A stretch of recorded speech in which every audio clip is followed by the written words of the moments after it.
Corruption is a cancer, is a disease that deprives countries and people in countries of their rights, and also it drains countries of their economy. It misplaces the economy, and it creates problem for people in the country, deprive them of their rights. And I think if Africans fight corruption and they see that their economies are managed properly, there'll be a lot of peace because it will bless a lot more people.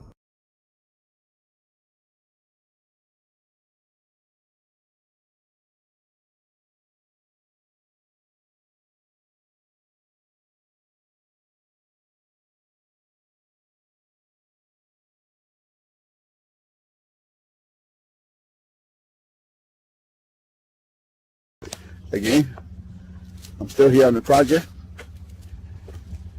building capacity around my mouth, but I got something to back it up.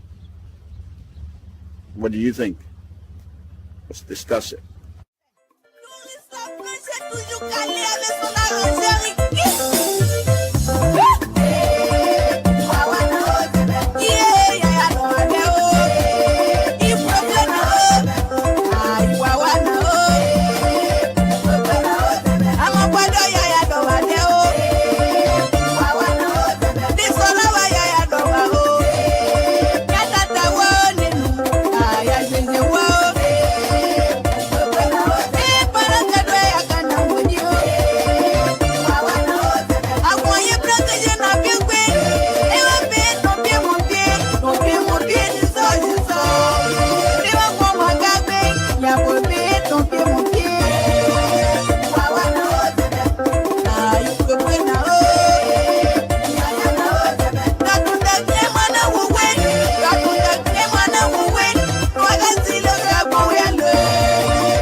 Corruption is a cancer, is a disease that deprives countries and people in countries of their rights, and also it drains countries of their economy.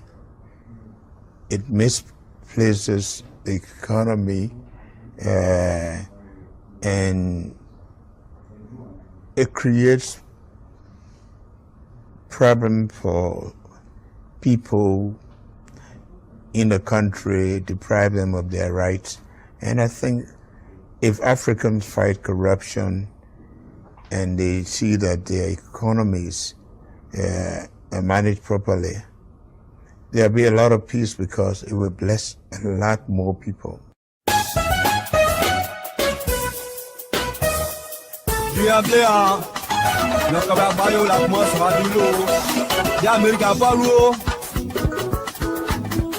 C'est au-dessus de moi, encore une autre fidèle qui l'Amérique n'a pas loupé nous. Quand il reste Libye, il y a quoi qui j'ai loupé presse. L'Amérique n'a pas loupé, t'as bien de moi avec nous deux. En ce moment, on va battre au moins, on t'a dit, t'as mouillé, on s'est battu pour moi, il Abela lo kan yo. Ka go so duro. Aye. Awaye. Ati o lo a.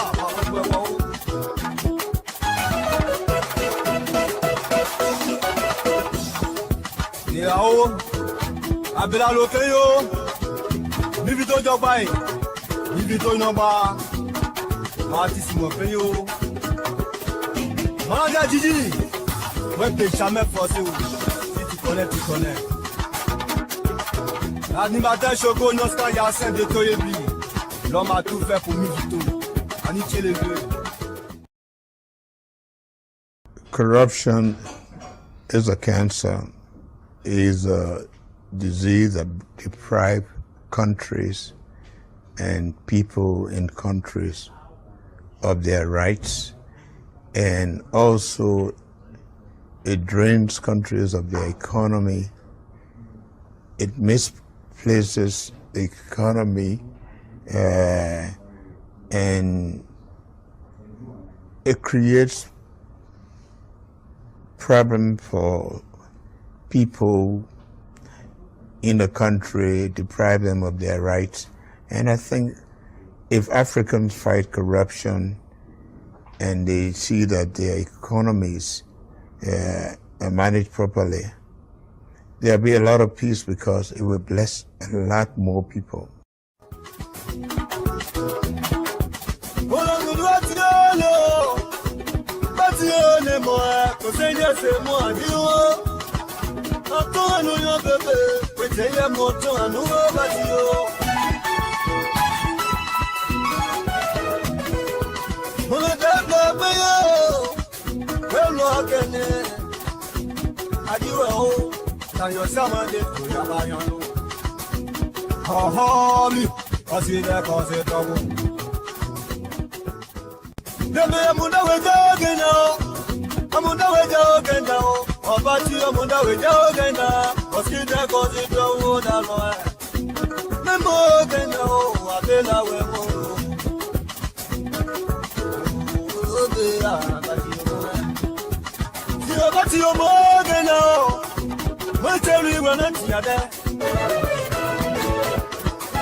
Good evening, folks. Samson to Liberian Public Radio.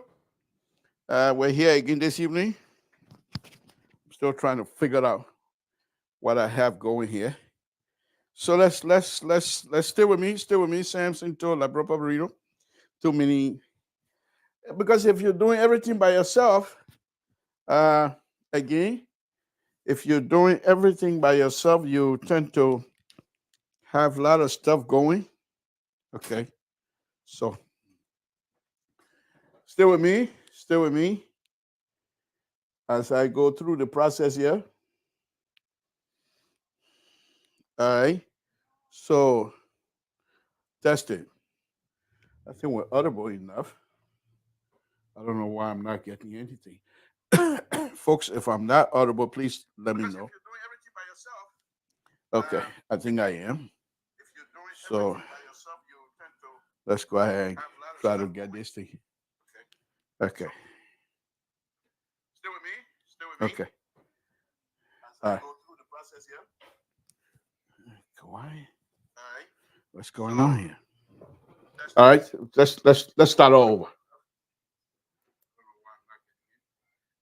Corruption is a cancer, is a disease that deprives countries and people in countries of their rights, and also it drains countries of their economy. It misplaces the economy, and it creates problem for people in the country, deprive them of their rights. And I think if Africans fight corruption and they see that their economies are managed properly, there'll be a lot of peace because it will bless a lot more people.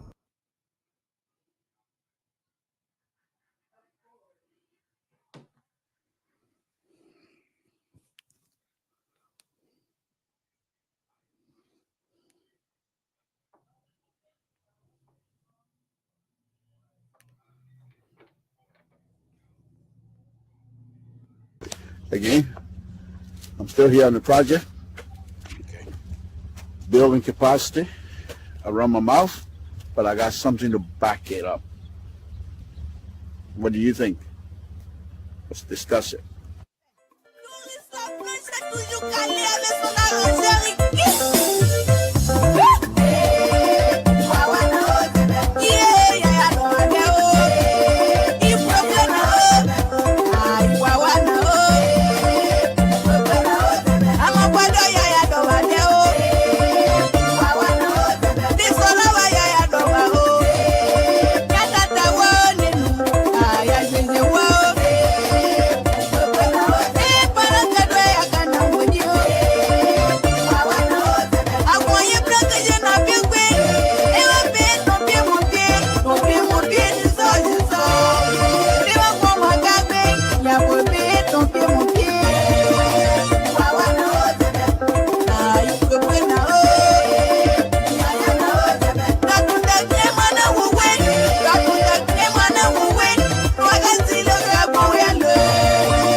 Stay tuned. We're trying to fix a few things here. Corruption is a cancer, is a disease that deprives countries and people in countries of their rights, and also it drains countries of their economy. It misplaces the economy, and it creates problem for people in the country, deprive them of their rights. And I think if Africans fight corruption and they see that their economies are managed properly, there'll be a lot of peace because it will bless a lot more people.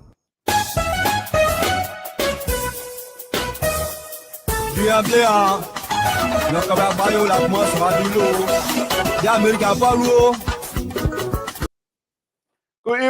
evening, folks.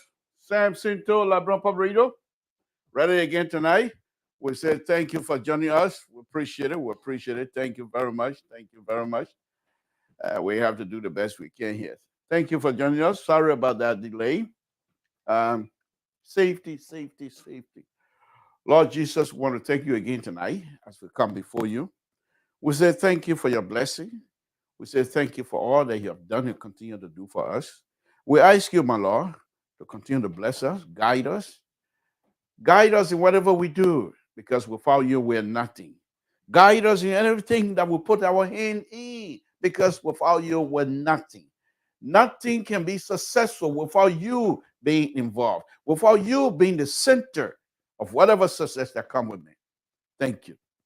Thank you. Your brothers here, and you continue to guide us. Thank you. Thank you, my Lord. Thank you. Thank you. My Lord, we ask that you bless the Republic of Liberia. We ask that you bless the leadership of the Republic of Liberia. Give them wisdom to do what is good for our people. Thank you for everything. And Lord, we ask that you bless the host country, the United States of America. In Jesus' name we pray. Amen. Okay, folks, Samson told that operator we're going to be talking a lot of Tabata here tonight. And I'm very happy about that because I think at this point, the Tabata is going to be all over the place. So, first thing first.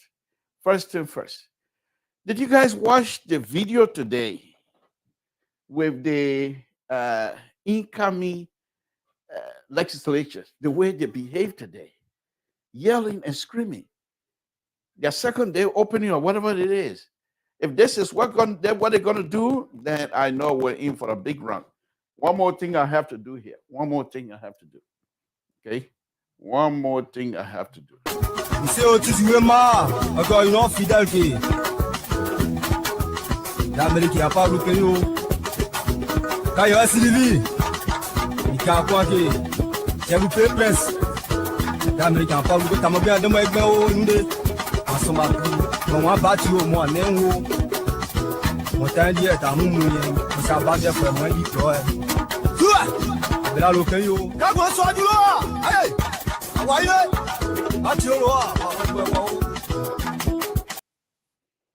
Okay, much better. You can see above my head now. That's what I want.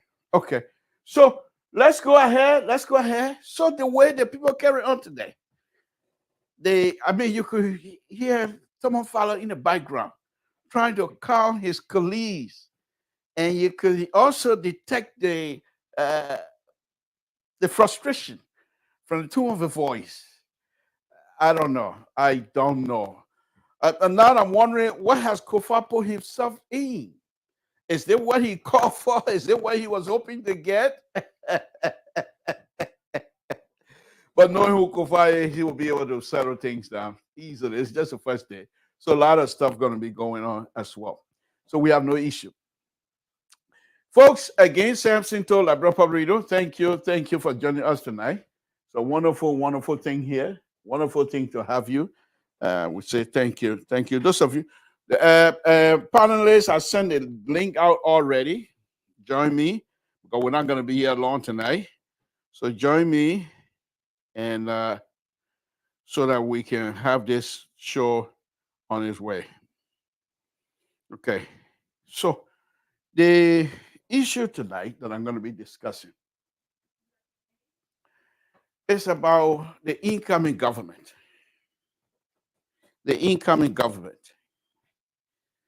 Today we read in the paper a year or so ago or more, there was a contract that was supposed to have been issued to this Lebanese guy who brought in bike. I read that story a long time ago. He brought in a bike, brought in a police car to be able to manage the traffic and transportation system in Liberia. And he wanted a contract. But from all indication, the contract didn't go through because the finance treasurer of CDC also have interest in the contract. So it didn't go well. So, but now Ambassador Baka is trying to re-examine this contract because he thinks that perhaps these people are able to do that. But I saw the picture today, and this is what I want people to look at right now. I saw the picture today. We saw ex-police director, ex-police chiefs. They were on both sides of Ambassador Baka. Who I didn't see, and what I didn't see was somebody from the engineering department, somebody from public work, from the traffic department. Because how are you going to manage traffic without traffic engineers, without their involvement? Then we're not ready. Quite frankly, we're not ready. We're not ready. We're not quite ready. We're not quite there yet. Because to have to go through this process and not be able to have a traffic engineer, then I'm not too sure which way we're going. I don't know. But according to the story, they're trying to, this guy wants some help to manage the traffic situation in Monrovia, which is way overdue, as far as I'm concerned. But why would you bring somebody to manage the traffic without the involvement of traffic engineers so that they will be able to direct and guide the process from an engineering perspective?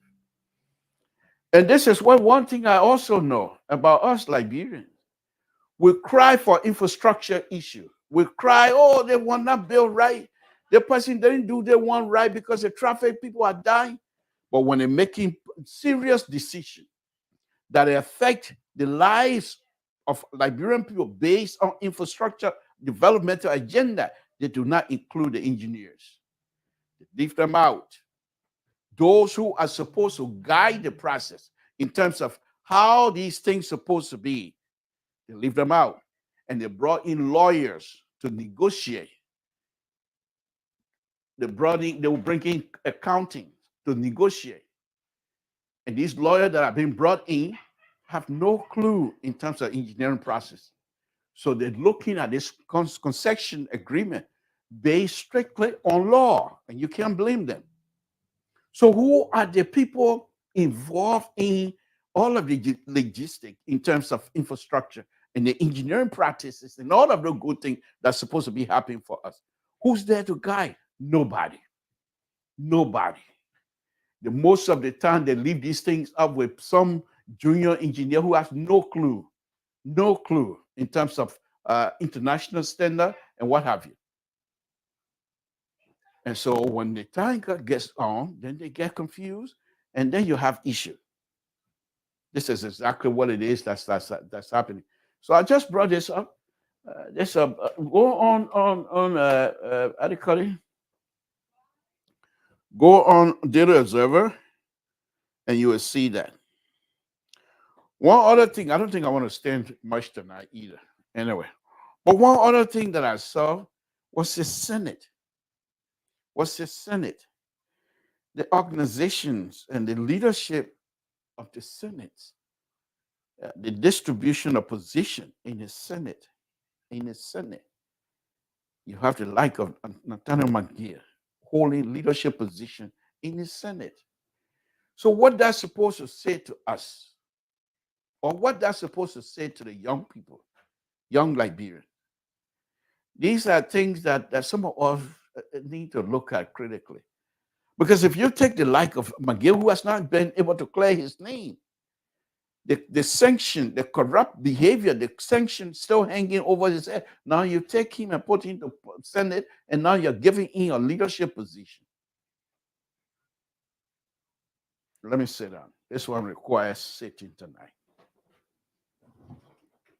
You give him this position, Nathaniel McGill, you give him this position, this leadership position now. Okay. And so I see over there, his decision-making process is going to be affecting the Liberian people. But in your own good wisdom, you see fit to give these people leadership position without you even thinking twice. So McGill now has a leadership, and I'm not just picking on McGill. I'm just saying, and I'm not accusing of anything, because most likely, well, who knows, he might not even be guilty. But you go and clear your name first.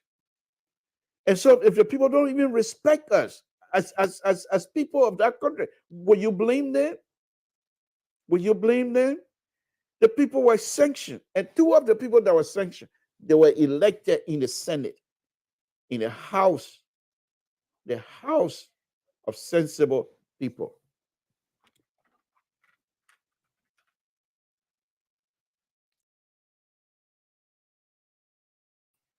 So do you blame them? Do you blame the people for not respecting us? No. You have the like Senator McGill, Senator Bill Twari. You have Senator Prince Johnson, yeah, but I'm not holding him much on that. But you have these people. And don't come here and say why are you turning on CDC and what have you. That has nothing to do with CDC. It has to do with us as people. And you expect Ambassador Bakar now to come in and try to find out what was the case with Honorable Bill Tuare and Honorable McGee. So if they start digging, and then the people are going to say that witch hunting because these people were already elected. Why was it that they were not even barred from seeking offices until they can clear their name? They were accused, not because they were stealing money from America. They were accused, not because they were not doing good business with Americans. They were accused because they believed that they were taking money that's supposed to help poor people. But you take these people and put them into office, that's not enough, but then you give them leadership position. Why is that? Are we just people that don't care? But of course, if you look at UK Mama, UK Mapa, I will elect you. You don't know Bog, you know Bog, I will elect you. Who are we? Who are we? When would these behave? But for me, the better days of Liberia is way ahead of us.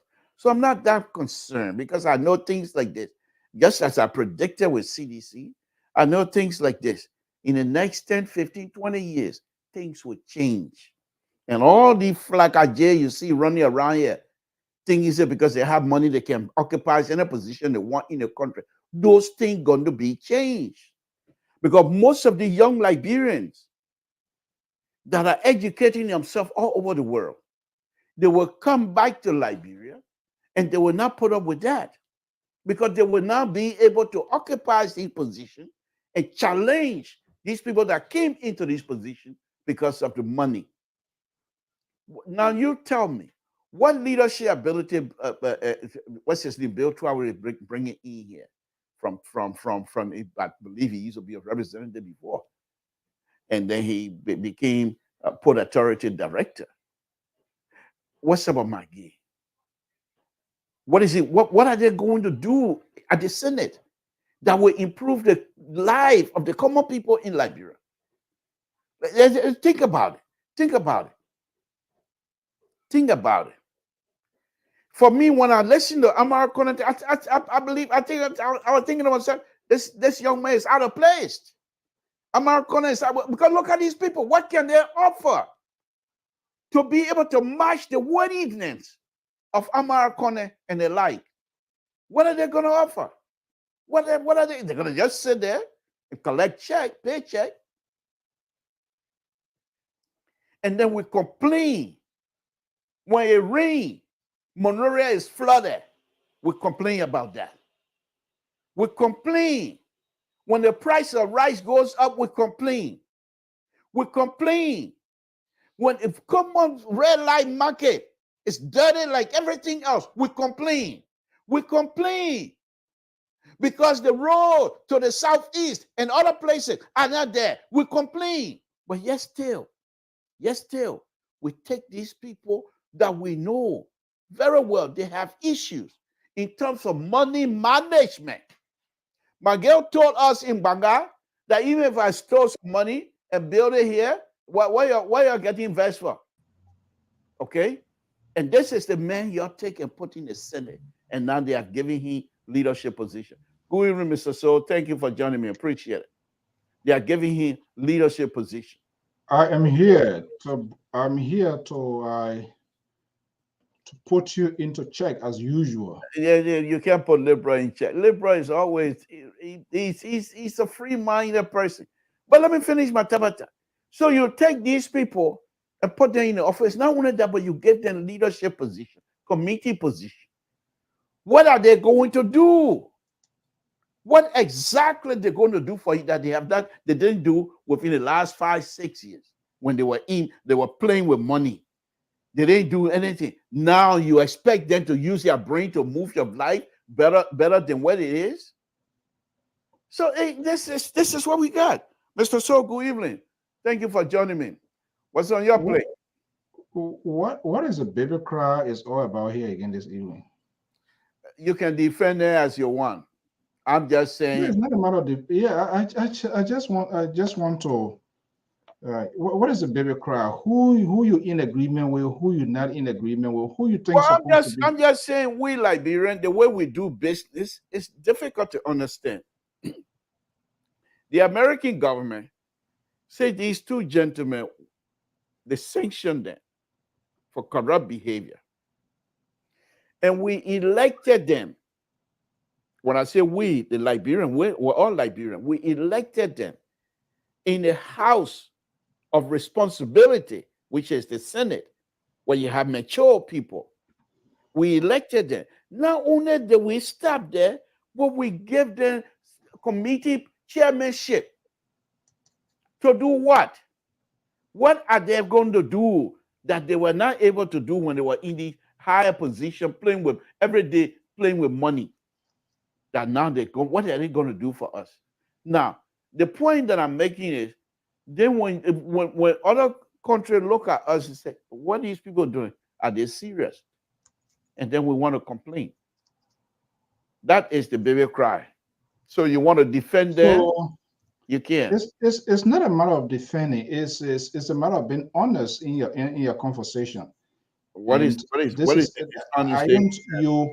what you're doing now? You performing a surgery, being specific to narrow your conversation. I thought I'm waiting, and I'm going to give you the opportunity, if you will, to call other names, to call other people who you think that should not be there and they are there, and people who also hang up with these same characters, for example, that you are calling, and they are hanging out with them. So why should we be selective in calling these sort of names? If I'm not touching other, that's what the LPR is for. If I'm not touching other area that you think I'm lacking or not being forthcoming, you can point that out.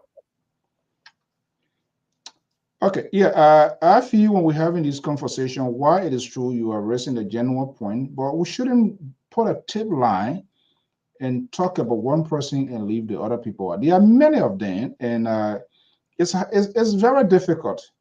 It's the same way here. People do things, and for those of you who get aside, you give justification. There are other people being glorified for whatever they did, even if it is wrong, but you're being seen it as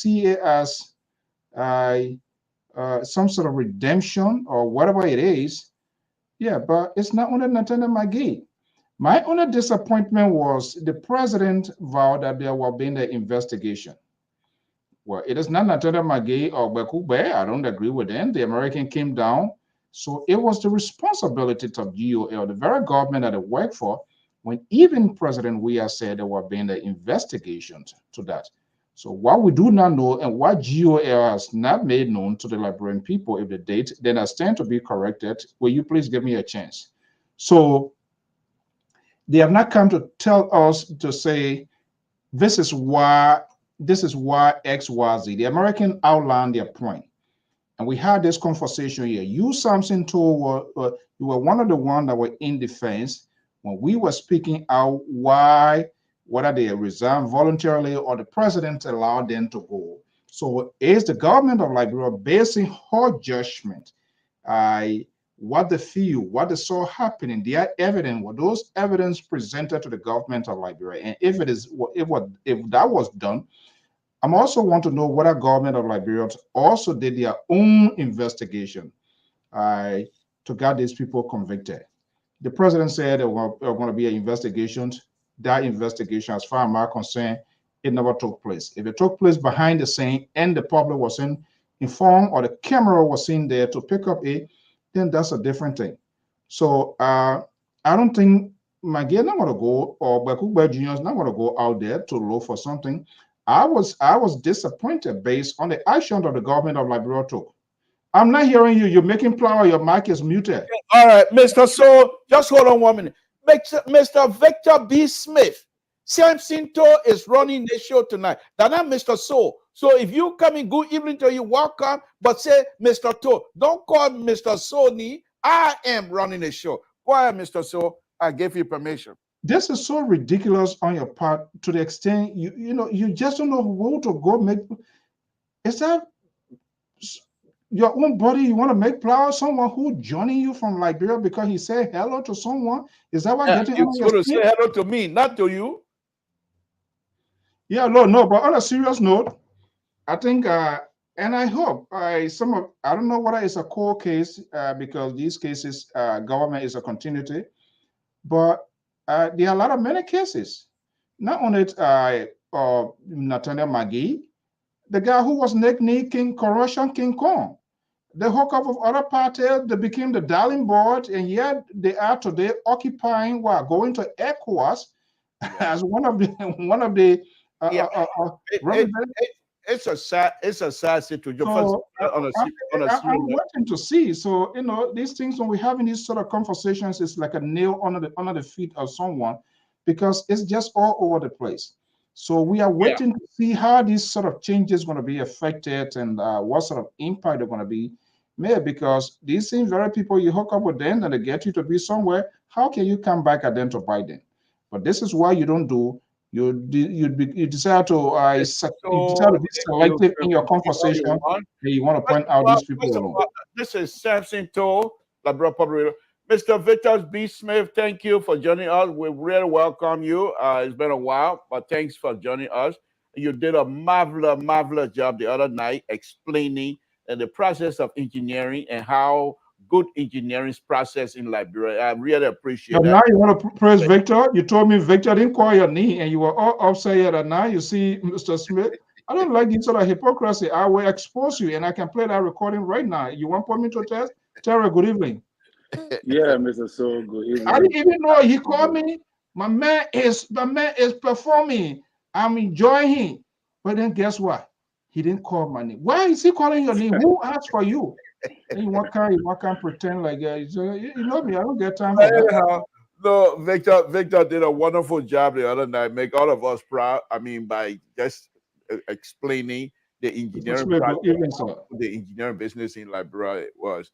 But anyway, Terry, thank you for the people want. I hope your guy. You've been supporting Ambassador Joseph Numa. Give me a chance. My own. I don't talk anything behind the scene. You campaign vigorously for this for Ambassador Boyka, and he won it. You are peace. You sleep in Fana. People like Smith, these are people who can, hopefully you can convince. You said they don't know you, you don't know them, so you claim. But I hope these are people who want to see within that raw industry.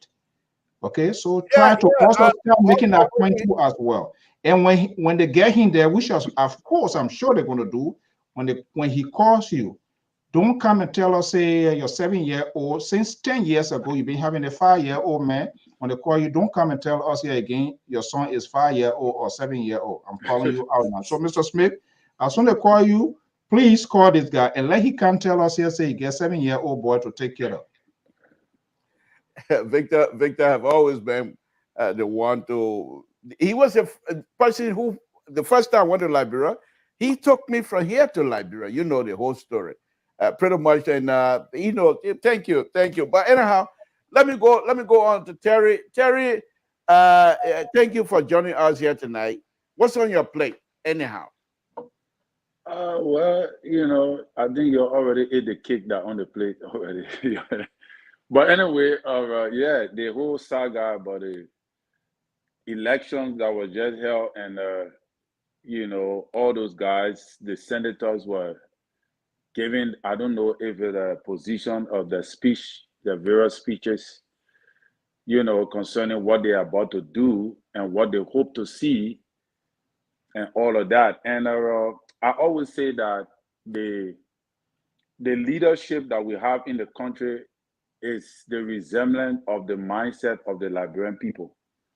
So I'm not going to lash at the leaders, because we elected them. So by saying that, oh, Magee is not, that Nathaniel Magee got sanctioned, so blah, blah, blah, it's late for that discussion. It's where we... There's sort of conversation here. This guy is somehow. I hate to bust two of you bubble here again tonight. He rather make play with you, Terry. Trust me. We're starting now. As long as you have Terry really showed himself yesterday. And so I know who he is now. So Oh. he most likely the uncover sedition we have on the platform. You see him? You see him? This guy, that's who he is. The people call me by your name. The people Pat George had given me your name. He called me Terry too. Now you not telling me now as uncover. So where you want? Where I will go now? Don't come to me, yo. You must say don't come because I told you. No, that you not coming to now. That you are coming to now because the people that all two of them are throwing me away. Go to the guy on Sanction Avenue in Minnesota. I'm trying to make here, guys. That the West one there. Because when you finish giving me all my mathematical figure, he will tell me straight that I don't even need to be around. Well, so yeah, Cap will be there to take you away. No, but on a very serious note, the point that I'm trying to make here, Terry, is this. I'm not saying that these people are fault, but sometimes your integrity as a human being, it's very good, better for you to hold that up than to just follow anything. My girl claims to be innocent. Clear your name, go to the house, because other countries are looking at the Senate as well, Liberian Senate. So if you have a visitor come from outside of Liberia and decide to visit the Senate, so you're going to have someone who is sanctioned, someone who have the cloud over his head, going to be sitting in the audience and meeting with the dignitary from other countries. That's my point. Point number one. Number two, McGill, being a senator, it's a good thing. You're there to represent your people. But first thing first, clear your name. To whom? The what? Clear your name to whom? Why you behaving like this? So there are processes involved. You know what you're supposed to do? You need to call on the president-elect, because George, we have seen we will make that noise. That's the argument you should be making now. Now you're saying those things right now, that's fine. I just stated here before, if the president-elect come out and reopen this case, you know what the sedition will say? No, forget about it. It doesn't matter. He has the right. That's a certain government. Okay, so he was a government official, so they had nothing to do with it. I'm just saying to you, Mr. So, I'm just saying to you that this particular time, forget about the sanction and what have you, but when they were sent in the Senate and they were giving position, leadership position, that also who gave them those position? Huh? They're not your sister. Who gave them those positions? I don't know how it works in the Senate. I'm not going to. You don't know. You see, you are something to. You need to stop. You need to stop that. You don't know how it works. I don't know how these things work in the Senate. I'm not a member of the Senate. So you need to find out. If you don't know how it works, you're not going to. Let me just say this to you. Let me just say this to you. I'm not here for you to bamboozle me to accept what you want me to say. I'm telling you that I don't know much about the Senate rule. All I know, they gave them position and they have leadership position. Who gave them the position? Investigate. Who you need to focus on road building. I think we have to take you from this network here, because you are causing more. You are causing. Go do your roadway design. This is what you do when I'm on a subject matter that you know is hurting somewhere. Then you come here and try to distract me. No, Terry, let's be honest here. What is this guy saying? He doesn't know who gave them the position. He knows, but he playing blind for the eyes to head. Your sister is the head of the Senate. I'm not member of the Senate. I don't know the Senate rule. So if you don't know the rule, why can't you do a search to find the rule before you come here and be judgmental? I don't have to wait. I don't have to wait.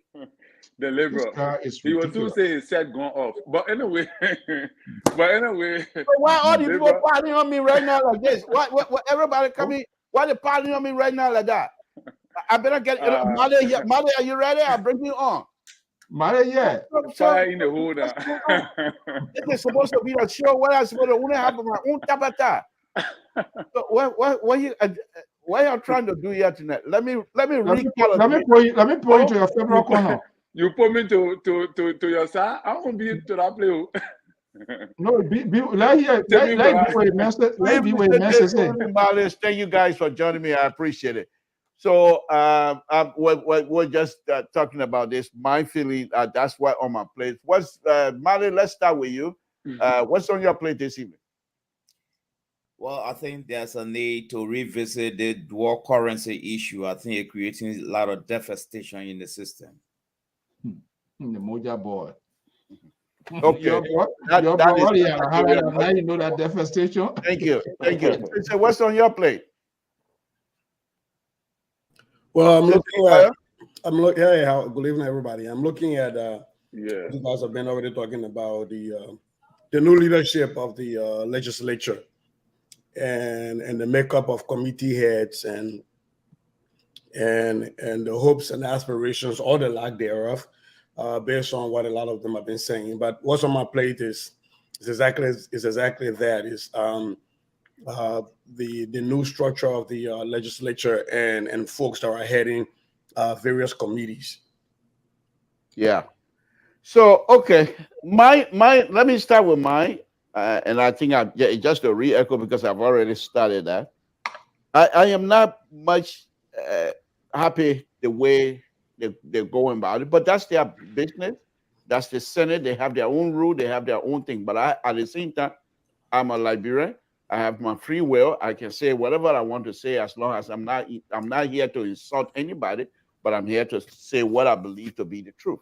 And I think the like of McGill or Bill Tuare, who were sanctioned for corrupt behavior, the question that I'm asking is, what can they do for us? What are they bringing on the table?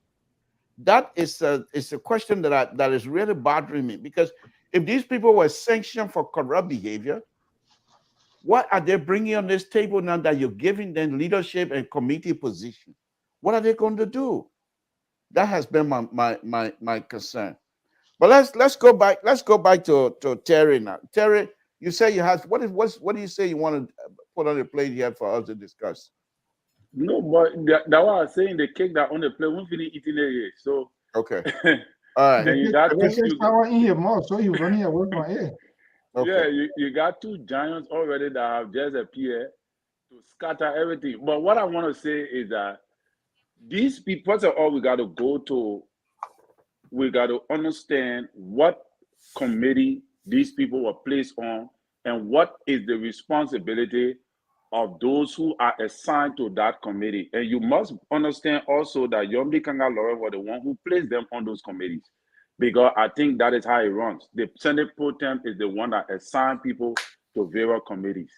All right. And I think she didn't have option because she needed to run on a white ballot, or she didn't need an obstruction to her, to the pro tem position. So obviously she had to create the opportunity for other people to get some pieces too. Like we say, politics is about interest.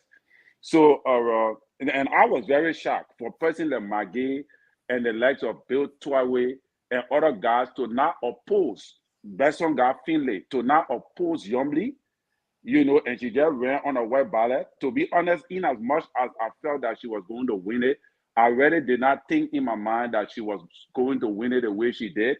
But when I saw the committees, the various committees, and people that was assigned on those committees, then I came to my senses to realize that, oh, this was what that was being, that was going on under the bridge.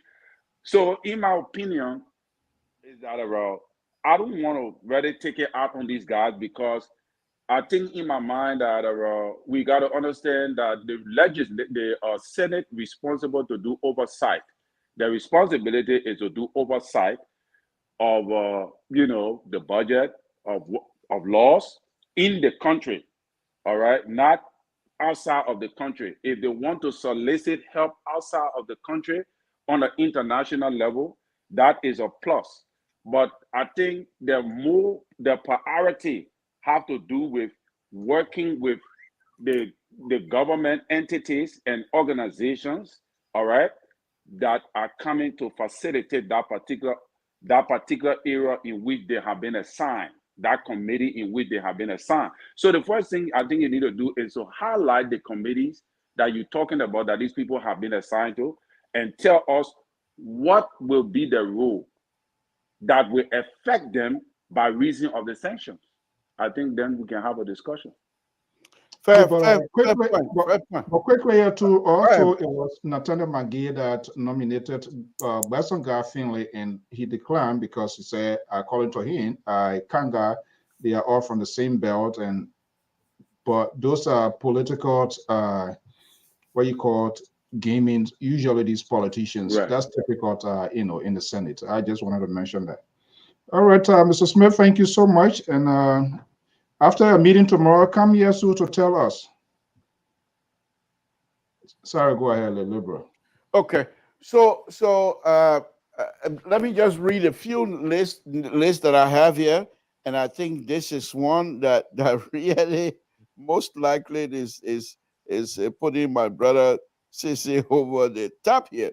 They have here Chair of Executive Jim Barney, Chair on Foreign Affairs Dallas Dillon, Chair on Public Work Abel Chair, Chair on Judiciary Augustine Chair, Chair on Ways, Means, and Finance, Prince Moore, Chair on Defense and Security, Mobile Cyrus, Chair on Rules and Order, Babio Brown, Chair on Education, Nathaniel McGee. Yes.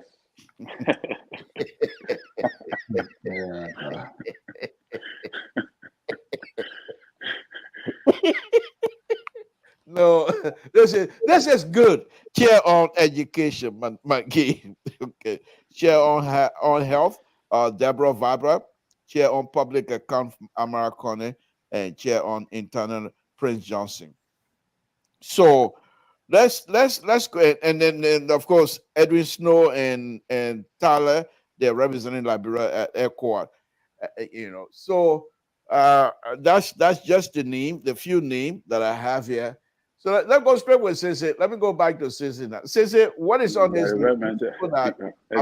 This is not on the list, but what is your concern here? In fact, if you do have concern, what is it? If you don't, you can speak to somebody else.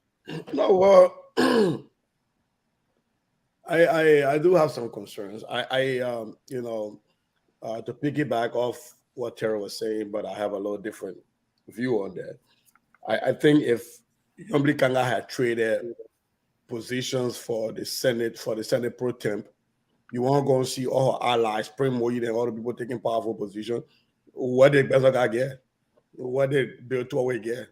Nothing. But they knew that they couldn't win any election, and they didn't want to put themselves in the limelight. I mean, the people saw what was happening with the nomination of Musa Dean. So I'm flaka Ladim, bro. Now that I'm getting and Beauty over there want to stay under the radar as much as possible. But plenty of people forget about that. Having said that, though, what I don't want to do is to sit here and disrespect the votes of the Liberian people. We advocated during campaign against some of these people during the election hearing period. And the Liberian people whose life it is, whose right it is to determine who they assign power of attorney to over their lives, they know better than me who to be their senator in Margibi. I cannot sit there and be disrespectful to those to the people who cast their ballot. And once those people enter the Senate, you got what, 30 senators? There are way many committees. So these people have to enter all committees. They have to chair some kind of committee, some kind of way, right? And so for me, the issue with the sanctions, I will let the United States government deal with that. I'm still on a mountain praying for the last set of sanctions to come down before Joseph Boakai can deliver his inaugural speech. The same Jordan River that my uncle went to the Tiba, Uncle Tamba, before they deliver the sanction, the same place are trying to go to Tiba so they can get some more sanctions. But having said that, my concern is with two senators. Nathaniel McGee leading education. See, I would hope they give things to people based on at least having some clear understanding about it, or having shown an elementary level interest in that. The man talked about being the chair of the Committee on Education, And his one reference point is to this old lady who got 3 grandchildren, 4, and one of them will go to school, and the other 3 will not go to school. That is it. That is what you bring in. That is, and that's why yesterday I was saying we hitting our head on who is speaker, who is not there. They belong to the political party because these people don't come with any ideology. He didn't say, he said you would defend the proper agenda. You're on an education committee. You're one man. Plus, what was the proper agenda on education? He's talking about the WAEC fees. You didn't codify that into law. So how is that even an agenda? Right? You had all that idea. You didn't codify into law. What makes you think it passes now as a law? Or you're just going to keep making budgetary allotment for a special project where your colleagues agreed to that? So I don't think he's understood at minimum how he's going to deal with his colleagues, or I saw him begging for other people to even join the committee, which for me is a shame on the entire Senate. That the education committee is where nobody wants to go. They're begging people to go in the education committee. I listened to that thing today. It sunk my spirit. You would think this is where the intellectuals in the Senate will want to be. These people who cry and say they are market women children, they're downtrodden, our people so bitter about the school that have managed to acquire quality education. I would have hoped that those people will be fighting to get on that committee, and that committee will be rejecting people because it will be overcrowded, to craft a national policy that closes the rural-urban education gap. But everybody running into ways and means, and the other one here, and the other one. Let me ask you this, Sissy. Let me ask you this. Those who hand these positions over, and I don't know the rule of the Senate either, but are they not vetting these positions or even looking at the qualification for each of the positions? I really don't think so. I don't. And also, again, is that we divide everything. They based on what I gleaned from listening to McGill and other people speak to about their committees. It's like there is a hierarchy. There's a pecking order. Ways and means is very important. Defense is very important. Executive is very important, and foreign affairs is very important. But education, that people plan too. So they will get through it down to other people. And when I listened to Senator McGill speak today and was talking about begging other people to come on, like he was actually giving a speech and he asked another senator if he could join this committee. People don't want to join the education committee. For me, that speaks volume about how our elected officials think about our nation. You can go out there and beat your chest all you want, tell people, say, we will fight for you. How are you fighting for these people if you can't even fight to be on an education committee to create equity, to fight for equity for our people? And I liked Nathaniel McGill tying in Article 6, because that's what we have been talking about on the Gonglo campaign. We'll talk about Article 6 of the Liberian Constitution, guaranteeing the right to quality, equitable education in Liberia. And McGill tied that to it. And I love him for doing that. And for me, what I want to do is give him a chance and see if he's willing to learn, if he's willing to reach out to people who understand education and educational reform, to help him out, to help him along the way, to craft policy and to craft laws and craft changes and try to put enough money into budgetary allotment.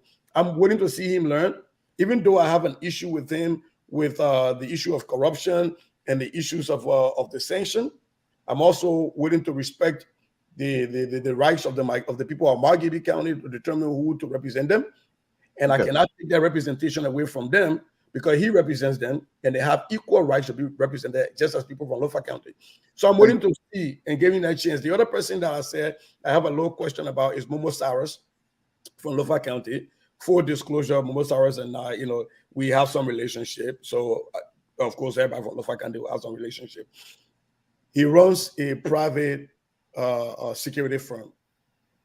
I don't understand how that gets him a very fresh senator, a fresh and new senator with a very bare bone minimum international connection or anything to put him in charge of defense. You know, I don't know.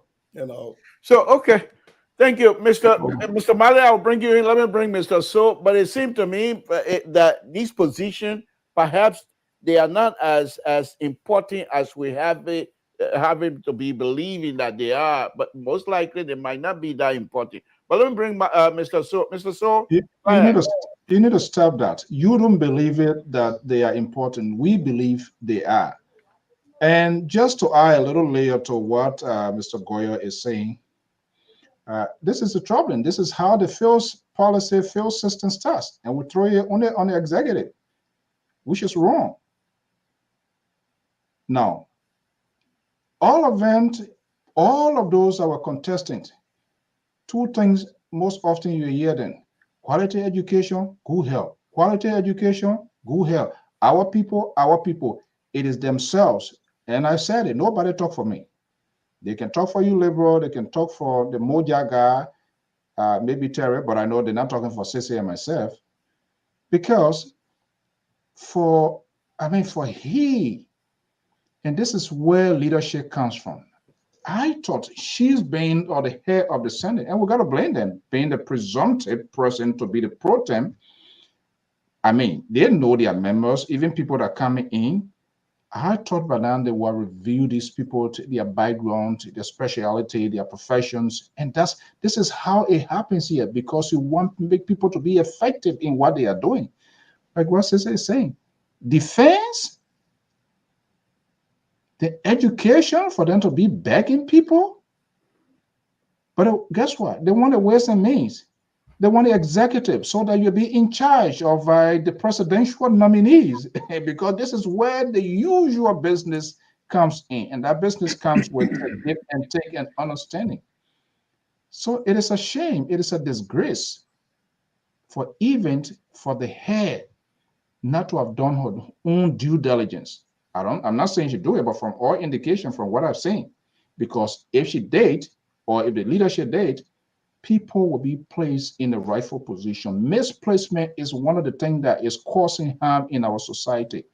And then we just want to throw here, because when you poor people, you are roadway man here. If I take you and send you to the ministry, or take you and send you to health, you're going to start overdosing people. That's what you're going to do. And so this is why it's happening. It needs to be fixed. They shouldn't just see it like that. So it's like they just grab people like hurry thing. Come on. You got 9 years to be there.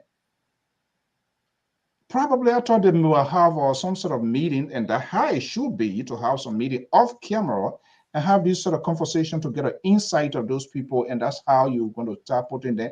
And anybody can be any member of the committee, but the head is very, very much important, because you more or less going to be the chief architect of that committee to drive it. Now, if Mange is going and begging people for education, that's something. Another thing I want to give to the Senate a big win is by blocking those nominations. Whatever political strategy that was used, whether staff or this and that. But trust me, that nomination that was blocked. If any other thing would take it away from them, I would take it away from them. But that one was a good political ploy used by them, and they just went slow and died a premature death. So that one, I'll give it to them. Okay, Mali, before I come to you, let me go back to Sissy just for 1 or 2 seconds. Sissy, please just answer it briefly for me so I can go to Mali.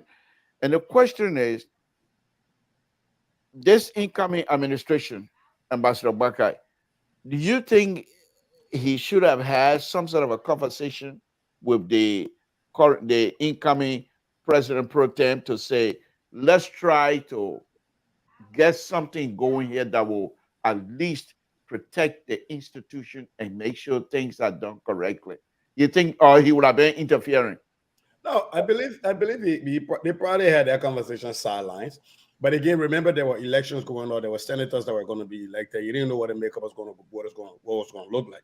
And mind you don't want to get too involved in the Senate when it looks like you are running the Senate and then you weaken the power of the pro tem. So it's a catch-22 game.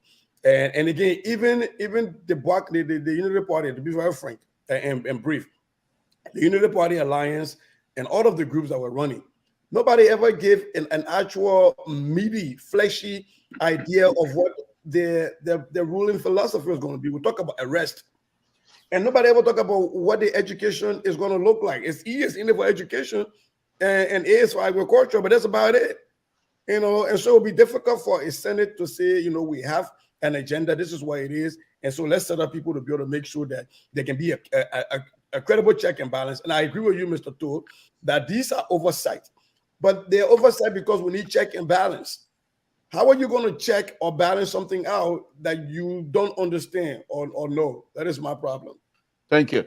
Okay, Mali, let me come to you. You came in with a hot topic here. We should get rid of expand on that. The migraine pills that we're going to be taking is not going to be a small one. Telling us that we're not here. I think that might be a prescription. Go ahead, Mali. You want to expand on your topic? Well, I don't know. What are you being hesitating to recognize me, or we try to wash our clothes? We try to wash the Sunday clothes in the backyard, but meanwhile, our own dirty clothes still remain in the basket. There you However, go. don't hesitate to bring me in, because we will always be here despite the disparities. Right. However, Marley John, that's my man. That's how people from the ocean state in terms of what? give the man break. No, go ahead, make a point. Okay. In the first place, the issue we're discussing here today, I think, is belated. I know. These are some of the sign and signal of a weak society. That's the first thing. You get people who kill a whole lot of people in our country there. You didn't even have a government that come to play to put in place to stop these people from running or even prevent them. It's a sign of a weak government. You get people who are stigmatized, yet we couldn't stop them to get into policy-making era. These are signs of a weak government. So everything we're saying here today, like even some of the displeasure of Mr. Sisse on the educational committee, the caliber of people there, and the structure is, I don't know what we're finding problem with it. These are the requirements of a weak society. What are the people come from no background? We don't even know. They just put them there. Those are some of the signals of a weak society. We need to live with these things. So it left with me, I don't even want to criticize these people, because that is a sign, that is the signal, so that we have to flow in that direction. Yes. We will want to come on the platform, Sisse will come and expand on how education should really go into that country. But if the people are there to do what they're supposed to do, well, now it's my time now that the jingle bell will start to ring all over. Oh my goodness! Wow. The Christmas has come, but now the jingle bell is interrupting. I don't want to see your old age town. It will be horrible. Looks like I didn't make it high here as well. What a meaning now. So the intimidation is being decentralized now. Oh my God! Yeah, your brother kept on calling. You don't come on. He always let a bypass. I gotta borrow that. Decentralized intimidation. Kept on calling. That's the thing. Oh, okay. We thought the Liberal state had not finished putting all his boxing glove. However, we have to live with what is going on right now in the Senate and what is going on right now in the House of Representatives. This is how our government has been structured. So now when you tell somebody they went to war and they in the government getting taxpayer money, people wonder, what kind of country are we running? So my professor even tell me this thing, but what kind of country are we running? All right. So we just got to live with this thing here, and let's see what they're going to deliver. Nothing we can rather do by talking about it. However, the issue of dual currency, I've been doing a research about it today. But I got to realize three things. Not everybody is opportune in Liberia to have US currency. And from our research, I stand to be corrected, Liberia is the only country on planet Earth that having two legal currency running side by side. Even the great United States, as powerful as it is having one currency. You see, and I think this is where now most of the foreigners are pulling into Liberia to pick up some of the money for their own gain. But I don't know whether it really helping the ordinary people. When I was in Liberia, I visited 3 supermarkets. And you will not believe it. I want to look for a fork. Even the dollar fork on the US dollar, that tag is there. US dollar. So I intentionally went to the counter and asked the guy, can I pay the equivalent? And I said, no, you got to bring the US dollar. So what I'm seeing here is, though Reddy did something in this era some time ago when he was president, but it didn't go too far because looking at the dollar spirit, it's too strong in Liberia. So my question to the panel and to the people of Liberia is, can we revisit this thing and have one currency so that it can help to minimize some of the hardship in our country? That's my question. Can the Joseph Boakai also throw his lens into that era too?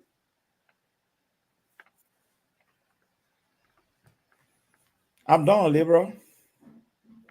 Libra, you muted, I think. Yeah, you were trying to mute me until he mute himself. So, that one can happen.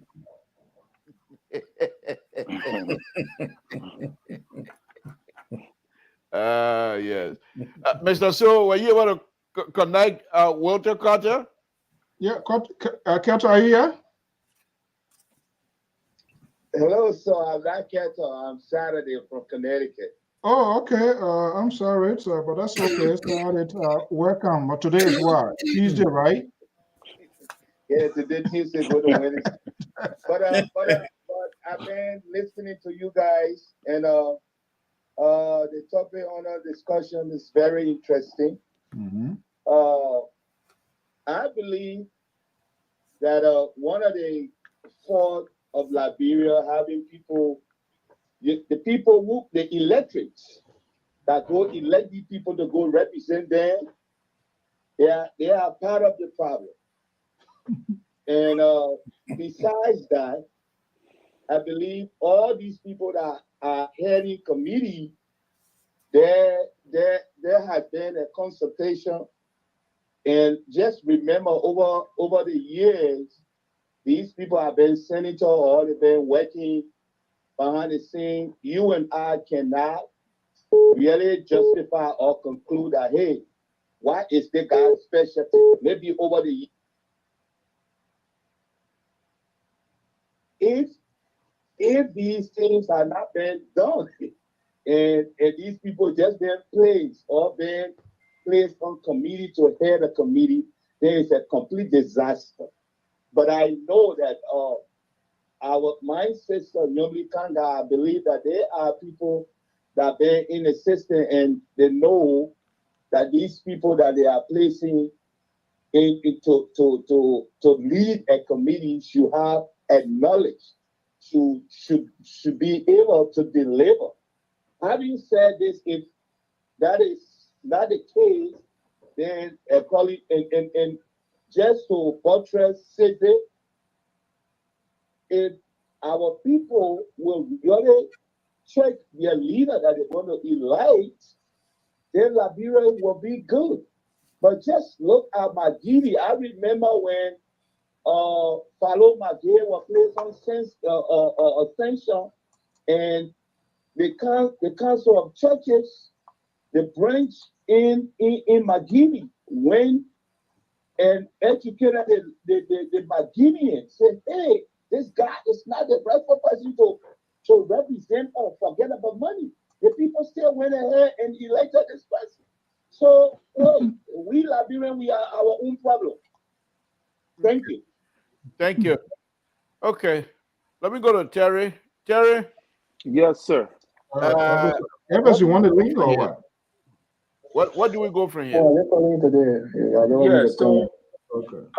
first of all, Mr. Mali said something that is very interesting, but Mr. Mali, in order to do that, we need an expertise on the subject matter that you can invite to LPR to better explain to us how to narrow down the dual currency that we're fighting with now. Because first of all, I believe in order to do that, you have to strengthen your currency.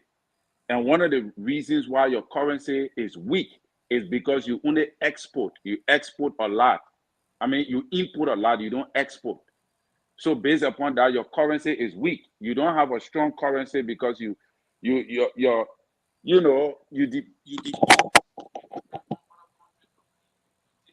So why you mute yourself now?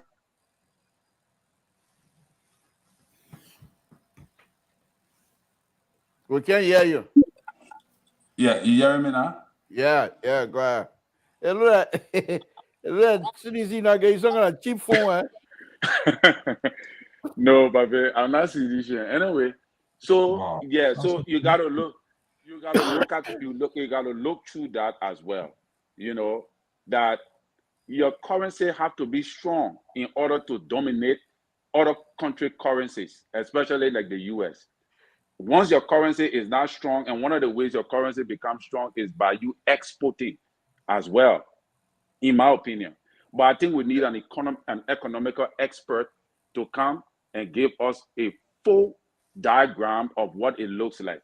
But to go to the issue of, I listened to a staffer on one of these protests that went on during the past week, and he said something about the staff force that we don't really pay attention to. He said the staff force does 4 things for the senators. And one of those things he made mention of happens to do with research. So what I'm trying to drive at is that sometimes a senator can be placed on a specific committee that he's not fully abreast with, but his staff force, there is their responsibility. They are clothed with the responsibility to make research on most of what is going on that committee and brief the senator, inform the senator, so thereby the senator will be informed as to what he needs to do and what he needs not to do.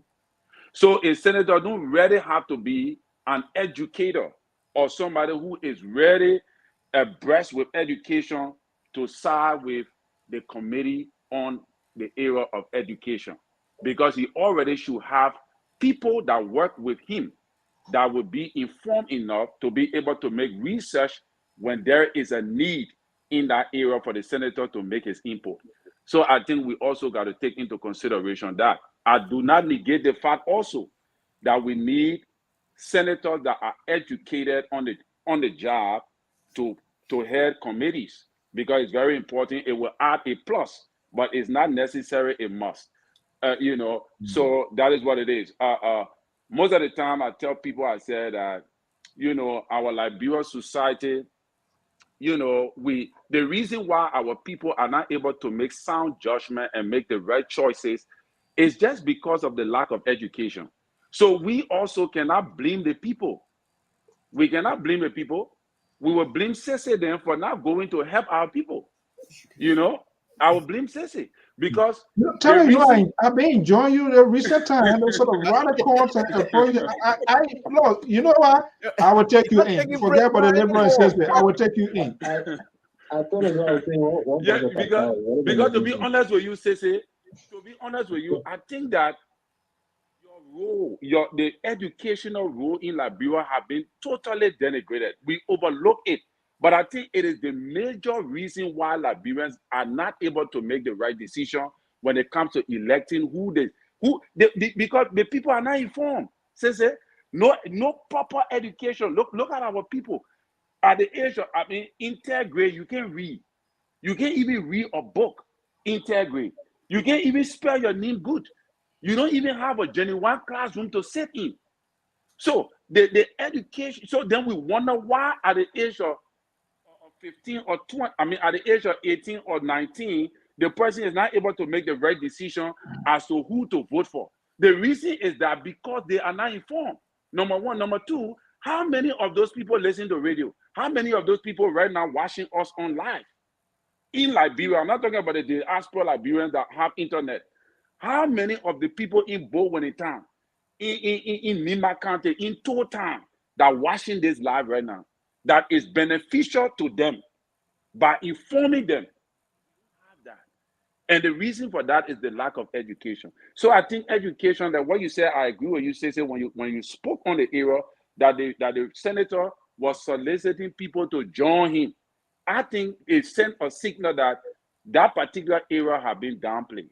And I think it needs to really be strengthened. Yeah. Thank you. Let me go straight to Cesar.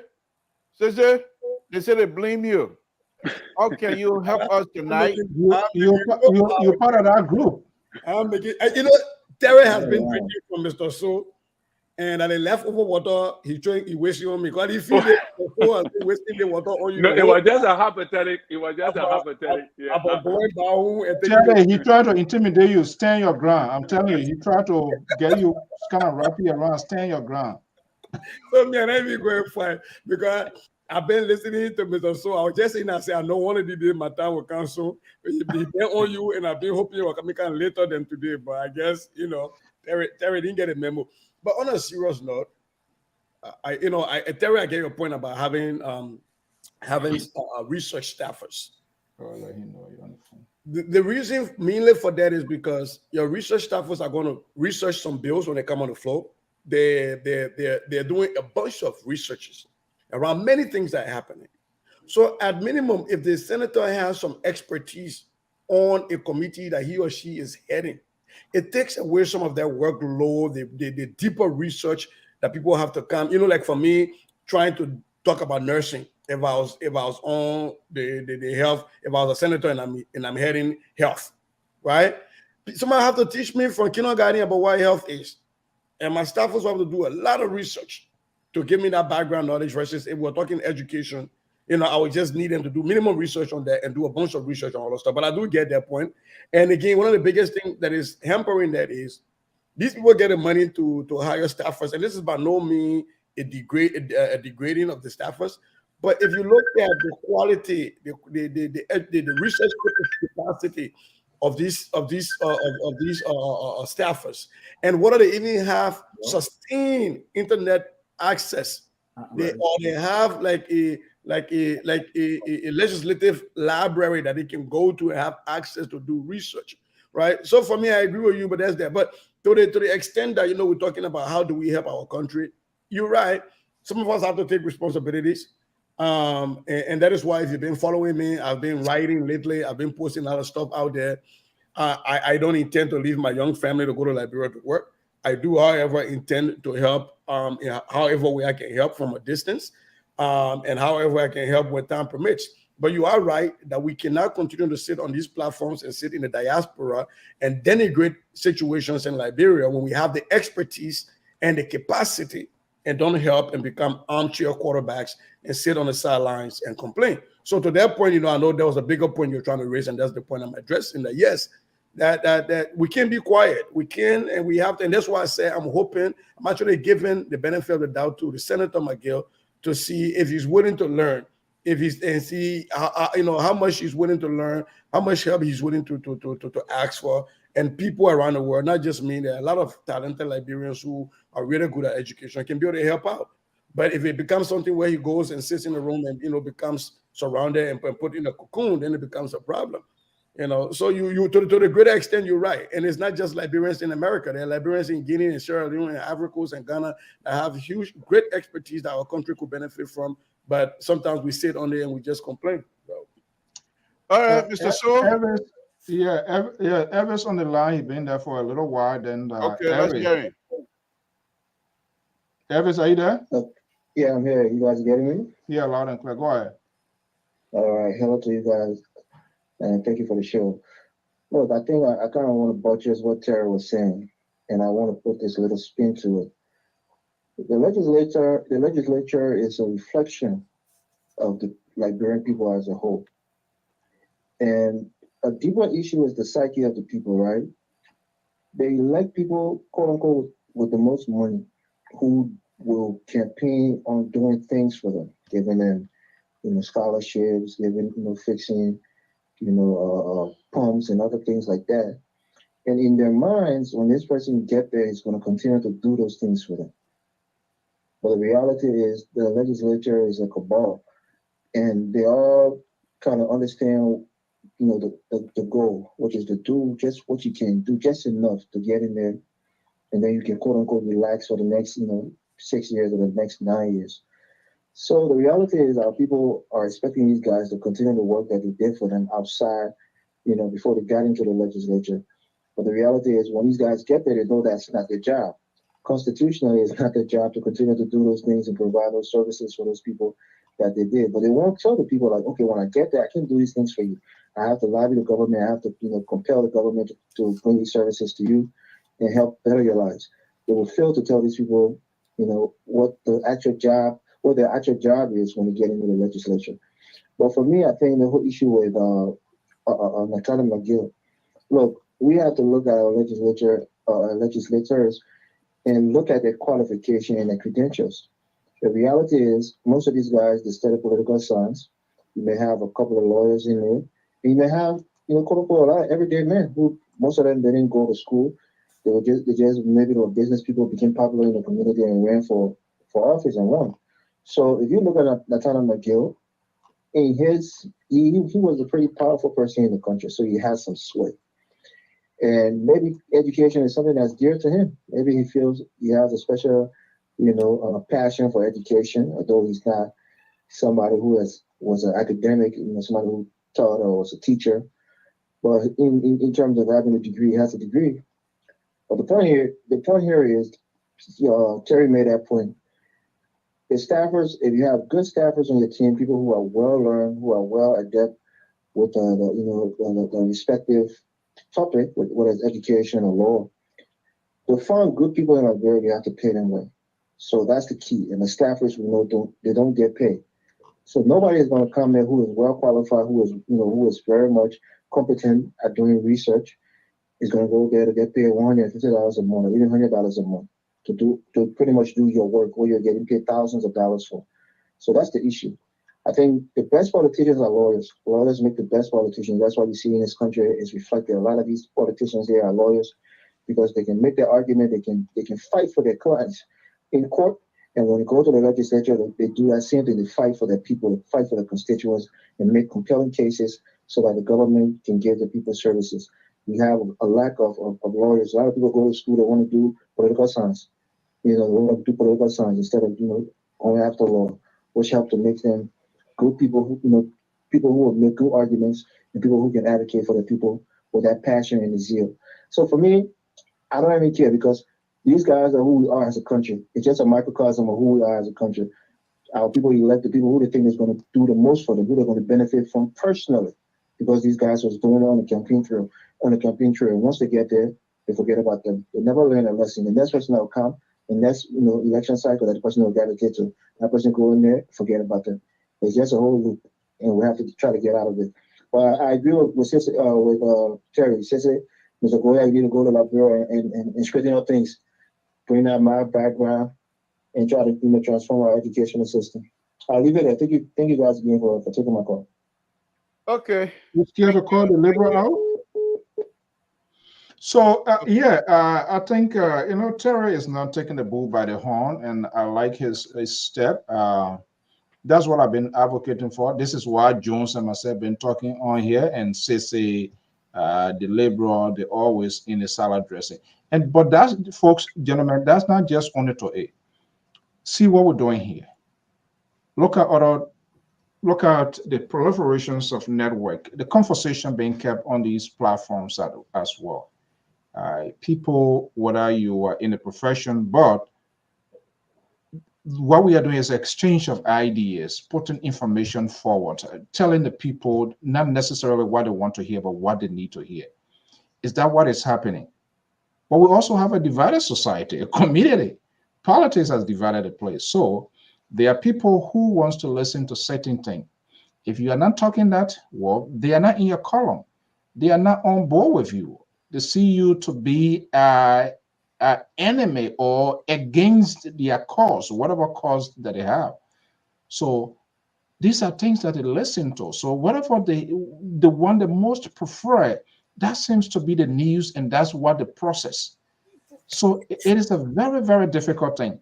You come here, you hear something different. We are talking about all of these issues now. Try to be objective, streamlining and talking on these issues. What you do, in as much we criticize, we're putting forward solutions, strategy, plans, how is to work.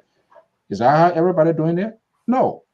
Other people, even though they know very well, people that they support, they are not doing it, but they are definitive, they are defiant. Say, no, we are doing it the right way. So I don't care how you interpret it, how you try to spin around it. They say, no, he's not one of us. And this is why he's saying what he's saying. And people, whatever people hear, they process it, and not just only process it, they act on it. So, it's a challenge. It's a challenge. So it will be a sort of down to top, bottom to top approach to water the whole thing down to get people to get convinced.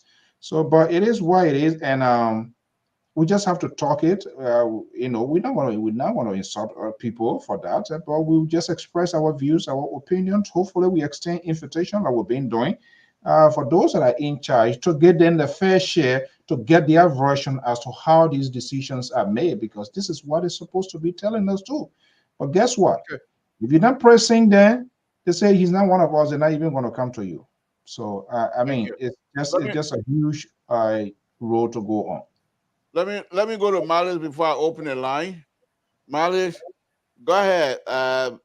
You asked a question earlier. I think Terry correctly answered that for us to sit here now and give you those intellectual type of answer. Some of us has no clue in that field. I'm not a money person, so I don't know the exchange rate, why they have the exchange rate, what affect the exchange rate, how did they come about, when do they I have no clue on those things. I can sit down here and talk my tabata about it, but it won't be helpful to you. So do you ask the question? Perhaps you have little idea on it. Can you try now to expand on that so that you can continue to educate me and the rest of the audience on that matter? Yeah, I think Terry make a valid point. These are areas that sometimes our expertise and are needed to tell us why the dual currency. But I want to believe is that because it lucrative nature for which is being running into Liberia, I want to believe that the details probably we have to go further into additional research. But anyway, let me just branch to the issue of the staffer of the senators. I agree, part of their responsibility to make research. What type of research? Are we just going to make Google research and say, quality education is A, B, C, D, and that?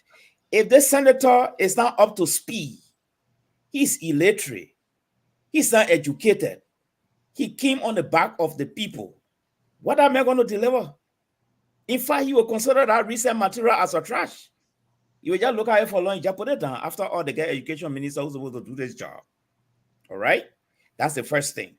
Two, the staffers, are they trained in this area? It's not just going to go Google and come up with this thing that you go in committee room, you say, yeah, quality education is supposed to be there. Did you take into consideration the environment you're operating in? The meager resources you're talking about? Okay? Have you gone into the statistics? Have you put in place committee that will identify problems with the educational system? You see, because you need to start from those places before you get somewhere.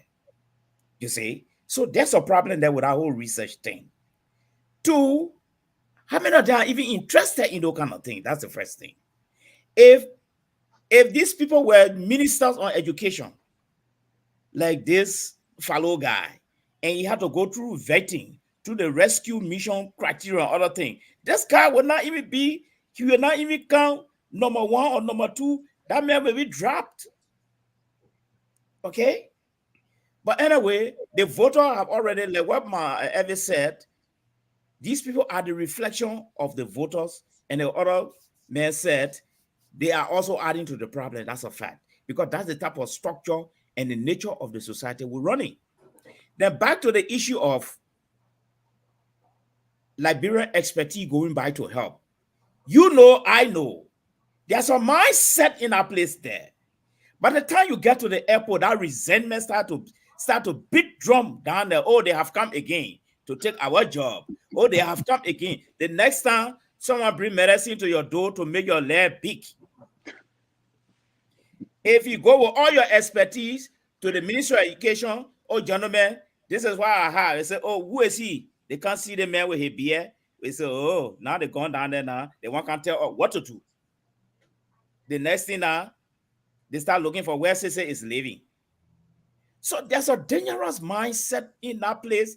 Yeah, who told you a lot of people don't even want to go? Like one time, I was invited to a group meeting. People try to form this Liberian Peace Corps thing, bringing some educators together to go and help. One guy came, he brought the idea of how are we going to protect ourselves? Everybody run away from that group and nobody want to go to Liberia. And that is a fact. That is a real fact. There's no joke about it. So some people stay in the offices, like you got a math teacher stay in the office, send the sisters. What new this man is going to bring in a snare? Whole day he's sleeping. No new idea. You don't even know how to operate a computer. That's sleeping water. BP talking now. Sese has come in now with a modern idea. He talking about electronic bowl to do demonstration. Every student got computer. Then the education minister said, oh man, we don't have the budget for all the things, oh man. They think bring it too much. They think will suck too much thing. All right? Sese get frustrated. He goes, so nothing happening. He go to the president, appointment. Sese get frustrated. He get back in the plane. He didn't make him 4B. He come back home to his family. They made him 4B. And why we got to struggle now to be sending money down there. So these are some of the problems in the going home to help the people. Not that nobody want to go. It's a very brilliant idea. But these are some Thank you. of the challenges. Yeah. Can I talk real quick? Just one thing real quick before you open the line.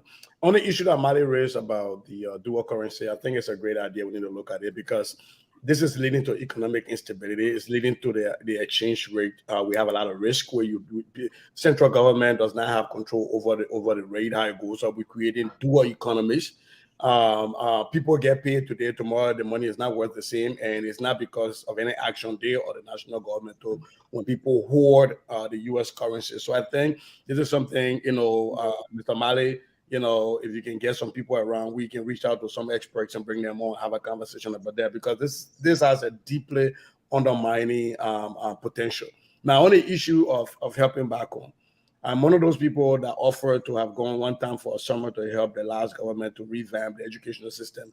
People clown themselves. They thought they were clowning me when I offered to the CDC government that I could go for an entire summer and help to revamp curriculum, revamp standards, set up teacher licensing issues and teacher credentialing and teacher education.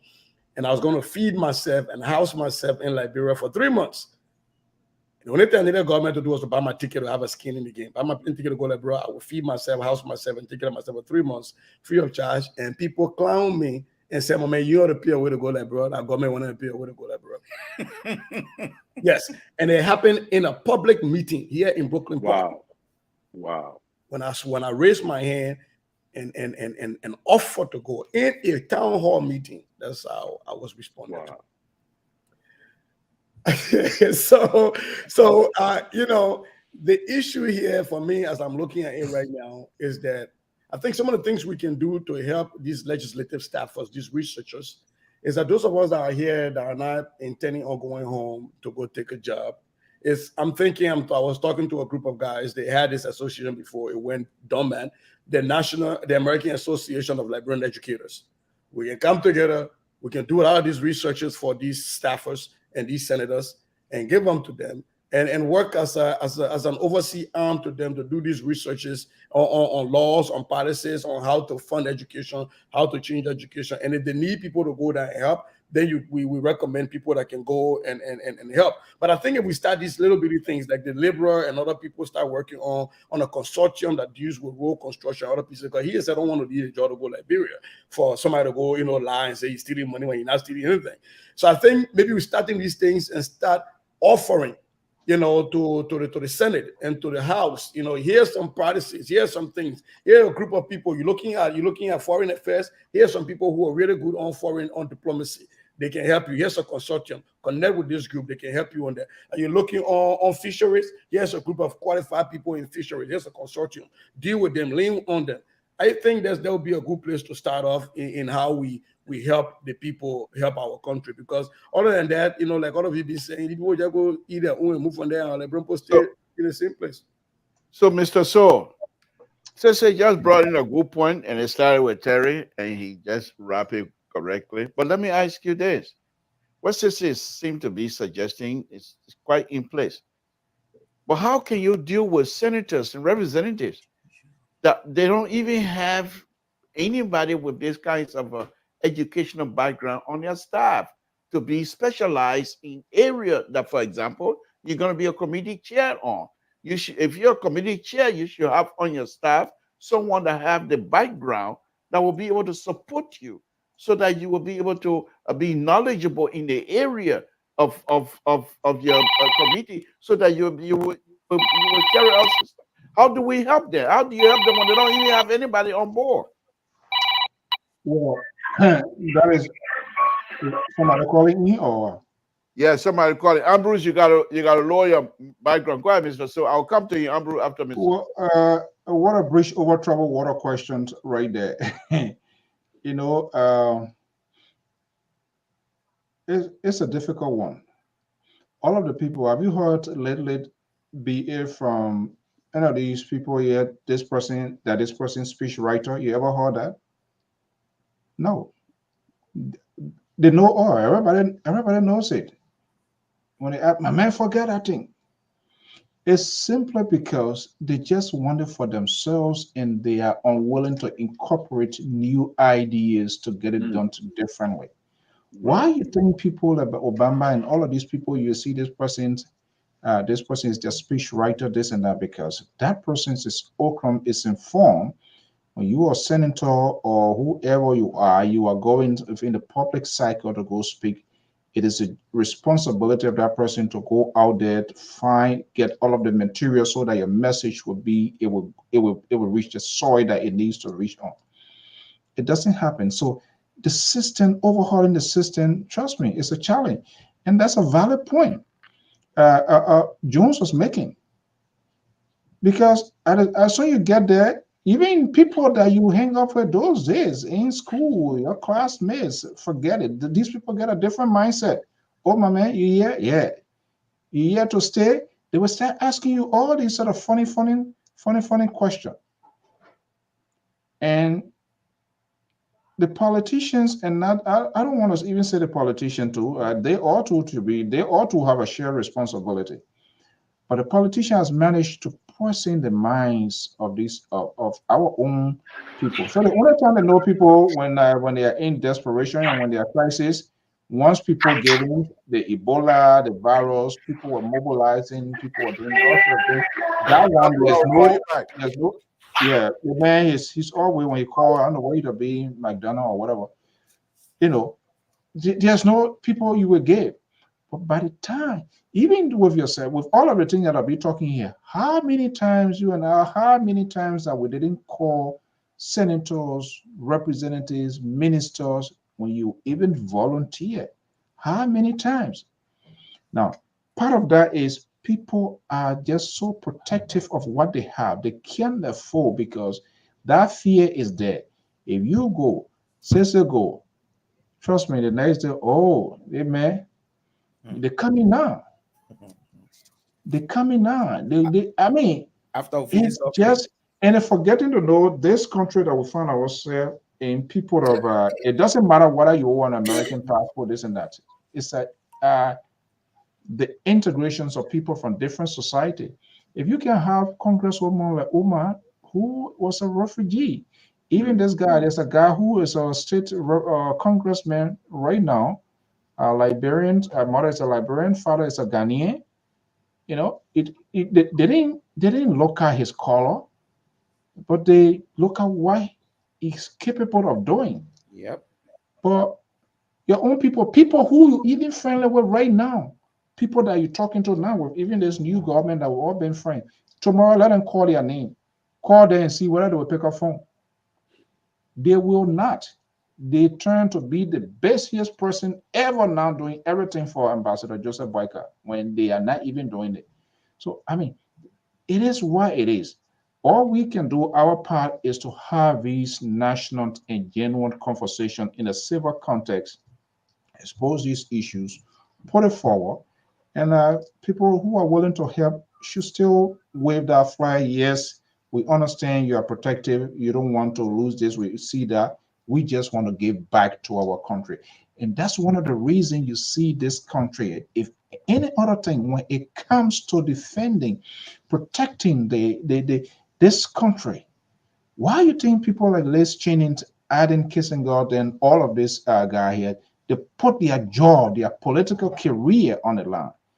It's not because of the party, but it is because of the love of this country. So they were willing to take that risk. How many of us, how many of them are willing to take that risk? Thank you. Let me call Ambrose back.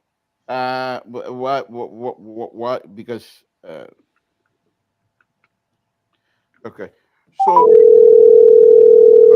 while I'm waiting for Ambrose, Terry, just get in. But when Ambrose start, once the answer, we'll bring it. Okay. Yeah. Hold on, Terry. Hold on, Terry. Ambrose. Ambrose, are you there? Yeah. Hello. Yeah. Okay. Go ahead. Yeah, Make hello. a point. Yeah. Hello. Go ahead. Make a Yeah. point. Good afternoon, gentlemen. Yeah, I think I'm enjoying the show today.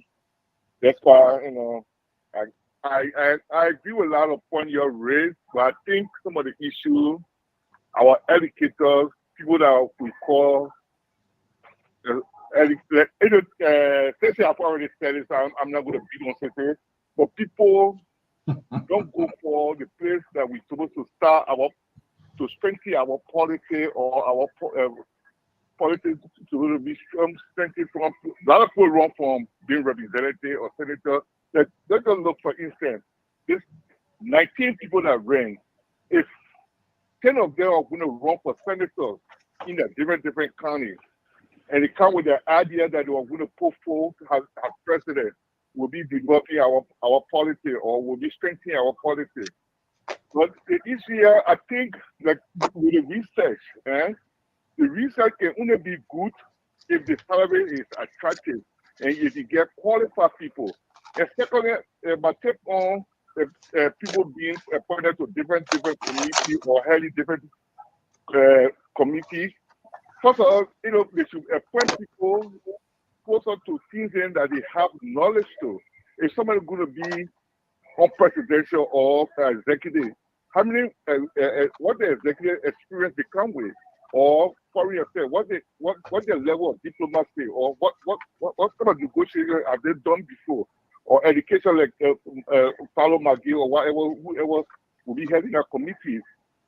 Have you taught before, or what's your education level, or what your understanding of the education system, and how many doctors or how many educators will be working in your office as a staffer? But in secondly, how many people will listen to their staffer? You could get some Google smart guys in your office, but when they put for idea and suggestion, are you going to listen to their suggestion or take their suggestion into any committee meeting to discuss it? Because that would be one of the first steps. Because how sure are you if I'm suggesting to you or advising you, you're listening to me, or you're taking my advice serious? Okay.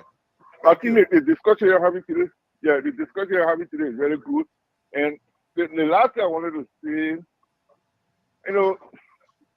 I think we need. I know a lot of people want for all to volunteer or people should volunteer their something, but we need to encourage people you know, like I don't know how many doctors' degrees people we have. How many of them have written book, or how many ministers have left their position, have gone back to teach or to go share their knowledge or idea? Because it happened in America here. Some people were if they were defense minister or foreign secretary of state or whatever. Maybe they'll go to a university or they'll go to somewhere to teach or to be a dean in some colleges. How many Liberians does that in Liberia? To say, okay, you know what, this minister of Lefema or public works, let me go to this university and go share some constructive engineering or teach structural engineering or whatever engineering. How many Liberian people that does that serve in this capacity? So thank you for taking my call, Mr. So. Thank you, Bruce. Thank you. Terry, go ahead. I got to call Ted Lyon, but go ahead, Terry. Go ahead. Yeah, we all are saying the same thing, and it's very important. It's very important that we should acknowledge that, and you know, Samson, I'll tell you. Hold on. They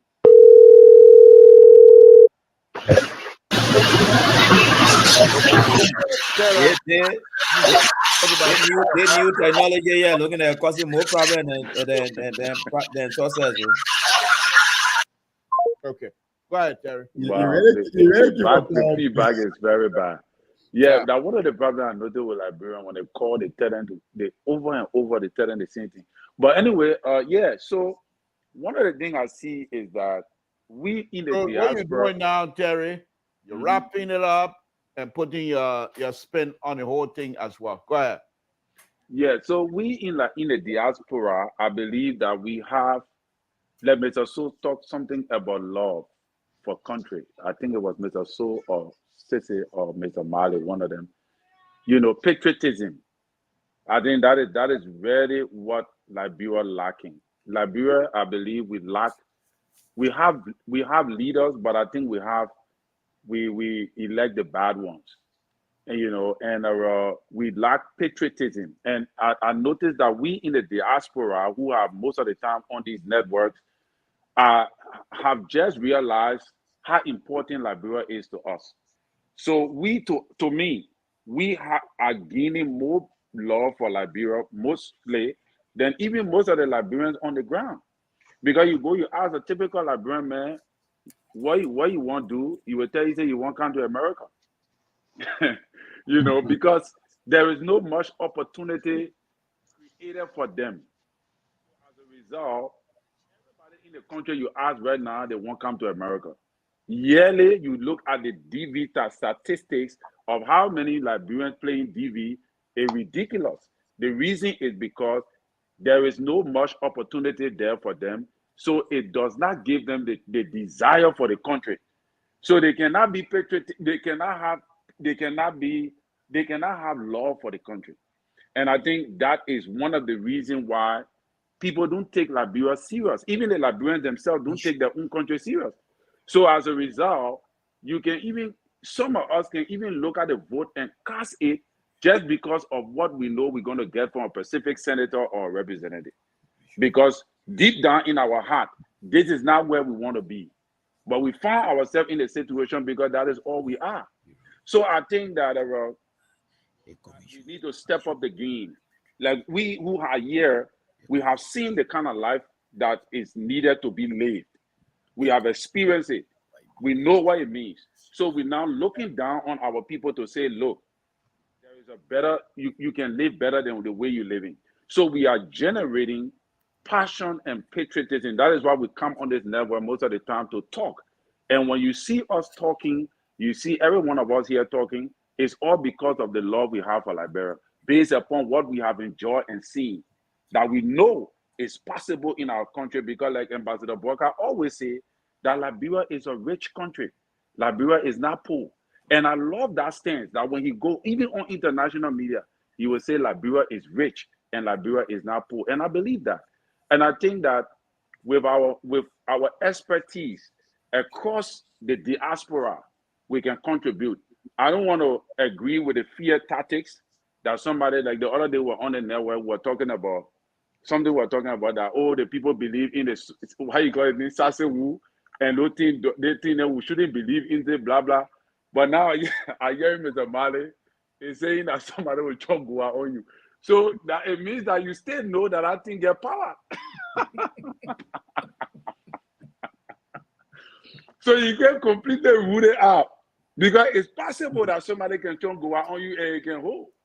So thank you. But yeah, we still got to make the contribution. Mr. So and then say can close it for us. Mali, go ahead. Closing. Yeah, I just want to I just want to tell Terry that they think that now fear tactic is real. Now you run away, whatever. The man why he got here before he even start calling people. And so I was even telling CEO, I say, I see that there's a big society thing going on with us in the diaspora. Even when we're leaving from here to go, when one announcer here, we think that they will organize a witchcraft ahead of us. And even when we get there, when we want to come back, to even announce some of leave midnight quietly. So it's like so it's like even when it came to my mother, my Oma birthday celebration, it was supposed to take place in our hometown, in a little village. When I got there, all the thing they put in my ear, I had to relocate the thing in town. all the people you get when you kind of only and invited the old man to come. So my brother told me all the people that are waiting down there, I'm sure you just come from America. You know, so it's like enough fear to call it. There's a real story going on in that town. Yes. But anyway, I think Sese brought one salient point here. Because the guy mindset here is that we got the opportunity here to really learn, and that's a fact. Except you don't want to learn. Okay? Student loan is there. And I always told people, I say my student loan, I'm not going to pay it because all the things they stole from Africa is inside. That my contribution are taking Ain't ready. But anyway, here is a more issue. Terry said sometimes Liberians are yearning to go home. In my own opinion, to be sincere with you, most Liberians can want to go home when the police arrest them. That's the time who come in their brain. Oh my God, if I were home, they were not going to happen. And another group of population is by the time they get out of jail, the home spirit join in them. I think I gotta go home. You see, but I think the salient point, Sister Mayor, is that those guys have the mindset that we will always have new idea to carry to help. And another mindset is that someone then thinks say we want their job. So to cut that whole thing up and in support of Terry's statement, maybe people can go provide training. That one now we're not taking nobody's job again. We're not going to sit down in anybody's chair. We go provide training for legislature, for the educators, for the various university teachers. I think people will be relaxed now. So even if the man want to bring a go out, I say no. If the guy just come to train me, he's going back. He's not coming to take my office. All right. So I think that will help to relax on things in our place there. Because if we say as a group we apply to tell Joseph Bakai, we are coming, we want help with training in other area. We'll find our own hotel, we'll find our own food. The only thing we want for you to do, get us some fuel security, we know our system, how looking. Let it just be moving with us. Joseph Bakai will not be happy because there are no budget there. And they offer you going in, the first thing they say, oh, that a new employee here, they come from the state. They say, no, the people come to train. They say, oh, I see. Okay, no problem. That's strategy. Who tells you there's no problem? That's strategy. What you saying? You see? So, but here is the question. Is the rescue team, when they take over, are they prepared to put in place there was Colin just said, are they prepared to create through Parliament a commission on Liberian patriotism? So we can start teaching about love of country for the first time. Are we ready prepared to do that? I think they need to bring the civic. Cecil been talking about the civic, the civic that was eliminated in the curriculum. Right. It needs to come back because they are going to teach. It's not only this. It's not only the civic. We need patriotism to law for country like what the Ghanaian can do. When I graduated from University of Ghana, the UN gave me job to the foreign ministry. What was the job? Just to pack some paper somewhere. Soon money I will call by 2 Ghanaian. Oh, Mr. Mali, you graduated from University of Liberia. You are a guest in this country. According to our immigration law, you cannot work in this country here until all qualified Ghanaians are employed. So we are sorry, you can't do this job. When the UN came in, they threatened the woman. They say you put your money in the thing, we'll call for your replacement. The woman had to call me easily. I left that job. So those are the law for country we're talking about. You see, like for instance, the Lebanese store, all those stores they're running down there. They bring their family, their brother and sister, they're all running there. We need a government that will say, look, when you bring the store here, only one person, one Lebanese man should be inside. The rest should be Liberian, including the deputy should be a Liberian, the controller should be a Liberian. Everybody, that law for country there. The private business you want. Forget about that. No. In Ghana, it's not private. That's why the Lebanese are not there. A law for country is above everything. Okay. Thank you. No, yeah. This is what Gaddafi said. There's no successful revolution without bloodshed. You can't say you're going to take people from power and you say, oh, I'm going and nothing will happen. That's what it's saying. It might sound ridiculous, but I mean, it is what it is. This is why they call themselves the best. There should be some radical changes, not to be, what should I say? Yeah, I mean, radical changes should be deployed, honestly. And they must begin to tap into the resources of competent, qualified. The reason you see all of these things that engulf the country too is what? Poverty. That thing is so bad. It makes you, it diminish your human dignity. It put you down. People don't respect you. Those days, I remember when I was 1975, I was with my uncle in Sino. Old man used to work with a post office. Those days, post office people, they wear those sort of khaki, something. I think maybe you remember it. And the old man, every evening when he coming home, they pass a fancy time with that plastic bag in their hand. Children used to run to mama and dad when they're coming home. But this time, Pa can't get it. As soon as the other one said, Papa come, he said, but let you come. The reason the child saying, but let you come, because when they look in your hand, nothing there. Where the hell that child going to be running to cut his or her breath, because they're not going to hold no fancy bread. They're not going to hold no color. They're not going to hold anything. They'll just say, yeah, but let you come. So the government needs to deploy some really strong changes. People will feel hurt. People will get, but ultimately people will get adjusted. Look at even the city, how crowded the city. All of these things, we only becomes reactionary when something with danger occurs. Oh, no, we'll talk about it the next day, you're gone. But we want our country to be the Ghana, to be the Cote d'Ivoire. You think somebody will just go in front, stay how and just care some kind of market there? Go look Broad Street there. When you're supposed to park here, you go park extra 2 miles because we don't want to help people.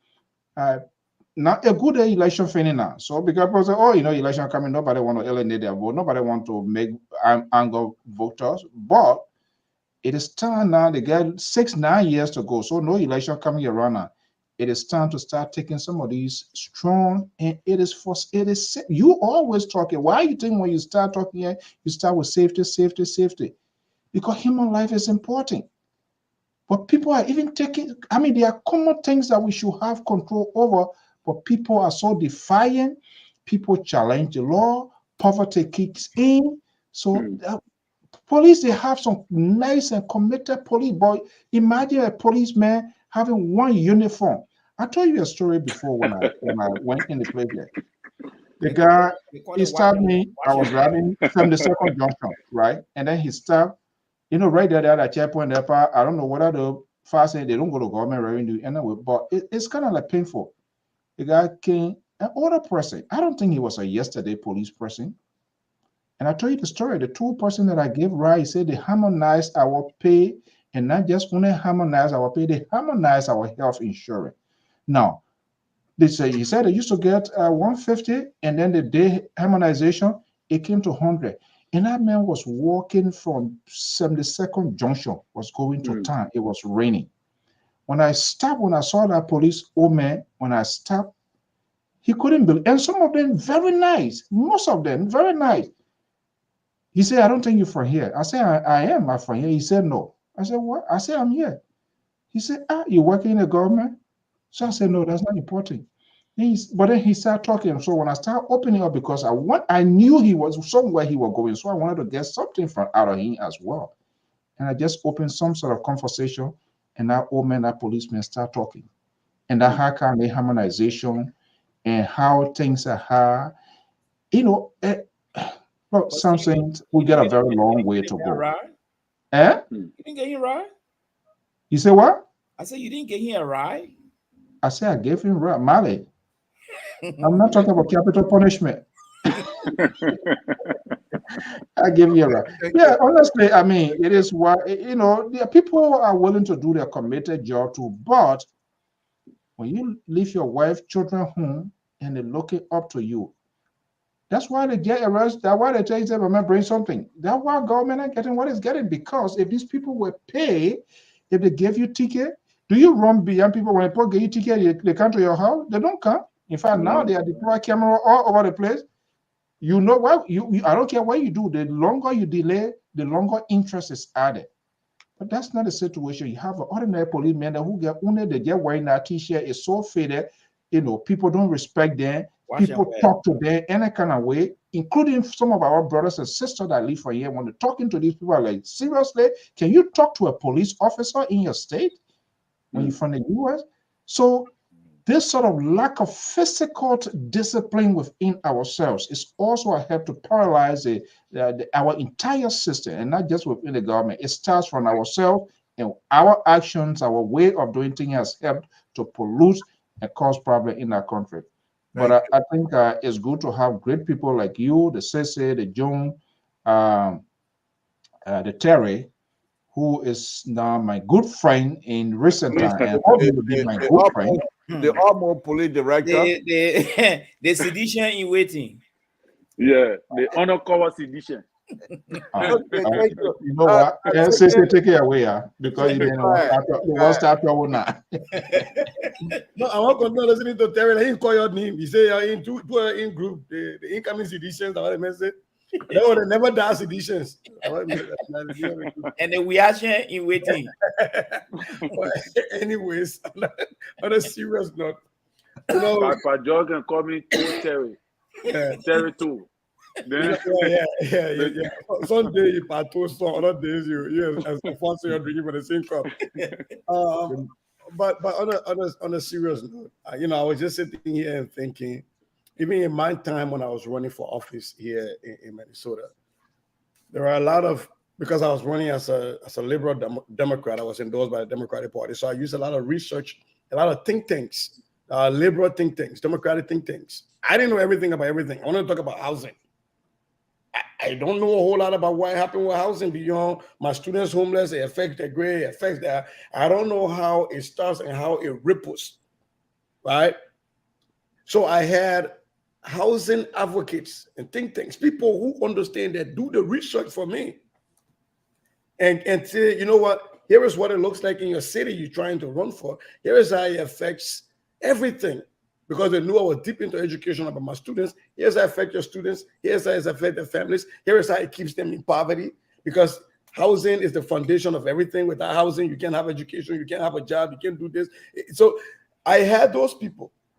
I had a carpenters union actually endorse me and wrote for me what it meant to have unionized carpentry and to have unionized carpenters working on public infrastructures. Right, and so I was thinking about that. Even when the last time I was helping on the legislative campaign here for somebody, you remember, you got places like the Cato Institute, for example. You have the Heritage Foundation, which is a conservative think tank that talks about everything from monetary policy to abortion rights and everything. These are PhDs. These are non-profits. These are places where research is done and kept and is given out to senators and representatives to help them with articulating some of these very complex, critical issues that nobody expects them to be experts on. That is why here, if you look in some of these Senate committee hearings, some of these Senate hearings, when they're looking at critical issues, they bring in experts to testify and to lend their expertise. I'm saying all of this to say that in order to minimize the friction that comes when diaspora Liberians are going back on to find job, and our brothers and sisters on the ground who already don't have job that need a job, and people, the men say, "Well, who will not hold to go out, who will not hold on time." All of those pieces, I think, some of the things we can do here with the luxury God has given us to be able to afford some time out of our day, like we're doing right now. I think we should look deeper at establishing some of these think tanks and just doing the work and try to reach out and see how they take it. Like they did a dual citizenship bill. A lot of people work on it behind the scene and just carry it to the Capitol. And they started asking people to vote on it. Maybe we start to offer this expertise to these people. Maybe it helps out. So for me, to that end, one of my brothers, one guy I met on another show, he's a very good, talented Liberian guy. He's written economic books that are being used, Liberian guy, a teacher. And I'm hoping that we can go back and reestablish the American Association of Liberian Educators and just be the think tank of educational policy and be able to help out and give these dossiers and even offer to testify virtually to Senate committees or, and help them all on how they can move to some of these things. To that end, point of inquiry, Mr. Sisi, point of inquiry, real quick. Do you think a $6 million budget in Liberia can affect great change in the economic sector? I mean, not the economic, but the educational sector. Like I talked with Omali, we're talking about, somebody have a computer and all the kind of thing. But do you think like the information ministry receive a budget, and in the budget there's a $6 million that is responsible to just for that year? Because I listened to part 2, he broke down something about the ASAL that really blew my mind. So I just wanted for you, maybe if you could, if there is a little bit of time that you can tell me, if $6 million at least, because we see a lot of people just steal the money, if $6 million can go a long way for a year, for a budget year in Liberia when it comes to education. Six additional $1 million will go a long way. I'm thinking about places like Grand G there, where you have volunteer teachers. And in some places, the people are teaching where the villagers are just collecting stuff and giving to them. Government passed a law that when teachers on payroll, I guess 60 or 65, they automatically get removed from payroll. Well, you set up that thing to remove people from payroll, but you didn't set up a concurrent or parallel system to recruit people to replace them. And so in these rural counties like mine, like Grand G there, like River G and all those other places, you got volunteer teachers. Even as close to Monrovia as Bapolu, you have volunteer teachers. And so those $6 million will go a long way in putting some of those people on government payroll and helping alleviate some of the pains and the crisis that they have. But I think we can think outside of the box. We don't have a country that has a huge network of internet connectivity, but we can do exactly, for example, what we're doing in Gaza. When the Israeli blockaded Gaza Strip, there were phones that have these eSIM, electronic SIM. You got virtual SIM, and you have internet available to you. You don't need to be closer to any tower. We can use some of those things, and those are things that were donated. So imagine when we're asking for those things for education and training our people. You can do a lot of things where in those places where you don't have enough teachers, you can have people saying that in Palmy County and teaching virtually and or helping those teachers to augment what they're missing.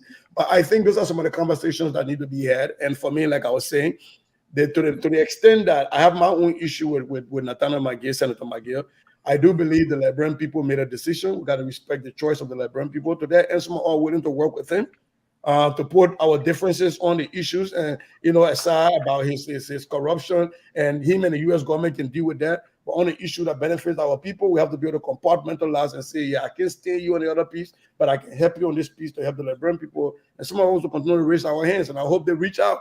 I don't want a job. I just want to be able to help from here and help you guys out. That's my promise. Yeah, but sister, let me just make one interjection about this $6 million Collins talk about. I think this is where the problem is coming from in Liberia. First of all, if you get $6 million, you will have to get involved in research, identify the problem in the first place before you even take this money. Right. How many teachers really need training? What is the population? What are the deplorable schools that don't even have seat? So it's that we have not made research in our country to identify this problem. We take this money and just assume, okay, grant you there, 2 million.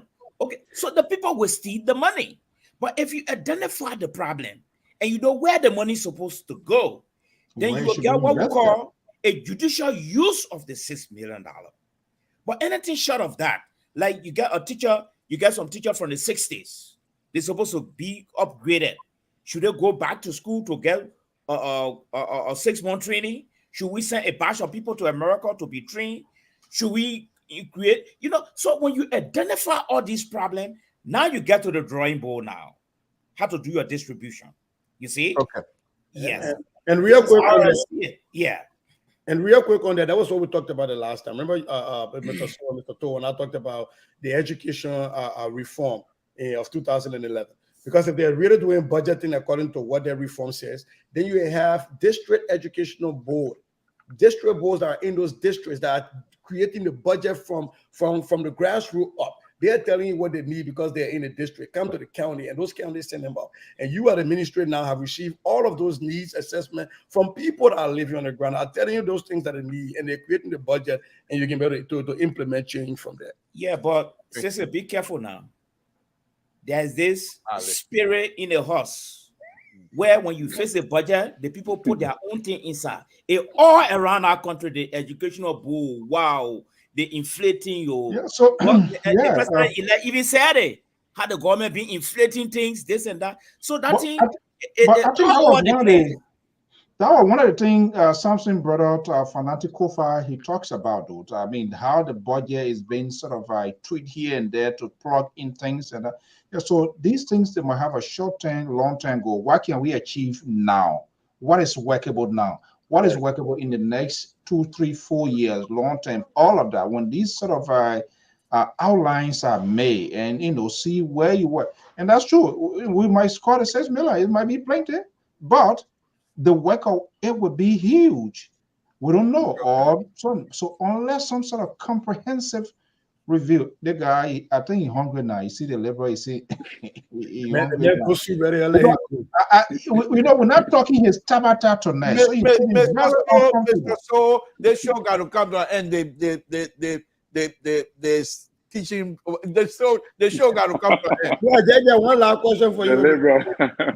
How will your man deal with if Buffer Chamber wins this election and come back? How you will handle that? Congratulations, Oliver. I didn't tell you congratulations. You're coming for the conference. Sister, you want for the whole book conversation now. You're in trouble. Anyway, before you go, I will take the 1 minute of your time before you go. All right. Alice, Terry, and Mr. So spoke about patriotism there. And you in the Liberian community have been able to engage foreign activities and try to bring along Liberians. This biting among our people, how will you try to get involved into getting people to understand how important Liberia is without people who are around you thinking, oh, the man order, he thinks he order. How do you deal with those kinds of stuff? Well, I already deal with that. People who you talk to, they say, let me I want to go to school. I love my man, come and talk about Benin again. And people say that sometimes there are many things behind it. Sometimes people are trying to mask that they didn't get an opportunity to get to where you at, and they have other ways of dealing with that. But I think one of the things we can do is to just be upfront with people. Like somebody seeing me offer my hand to help Senator McGill to help him with education policy. Knowing fully well that I sat on the platform so many times and celebrated when he was sanctioned, I still do that. I still call him the domesticated porcupine. But at some point in time, certain things got to take priority. Even with the speaker, Funati Kofa, you know where I stood on his candidacy. But I'm still willing to look at the bigger picture for Liberia. He doesn't have to be my best friend. We don't have to go to dinner together, but I can assist him in whatever plans that will support Liberia. I think when we start that and start centering Liberia in everything we do, what is best for our country? You know, we can argue, we can disagree, but what is best for our country? I think that's how we frame it. If whatever thing you're thinking, if it doesn't benefit the overall majority of our people, then you're not being nationalistic, then you're not being patriotic. And if you cannot look past somebody's issue for the greater good, then you're not being patriotic. I can look past Bekugbe Jr. and help and work with him on things that benefit our Liberian people. I can look past Prince Johnson's issues and help and work with him on things that benefit our Liberian people. I'm not going to go to dinner with him, but I'm going to help him with things that I have learned. God has blessed me with to be able to help them out, to help my country. I think that's where we start from. How do you center your country? How do people see what they're doing? Are you doing it because you think the benefits are good or not? You know, that's my point. But again, you can never get rid of that, though. That sentiment is always going to be in our community. So, okay. Yeah, I think that is just inferiority complex. Is it? People feel inferior when they see somebody who they think that is higher than them. And that is not your fault. It's on them. It's not on you. Okay, guys.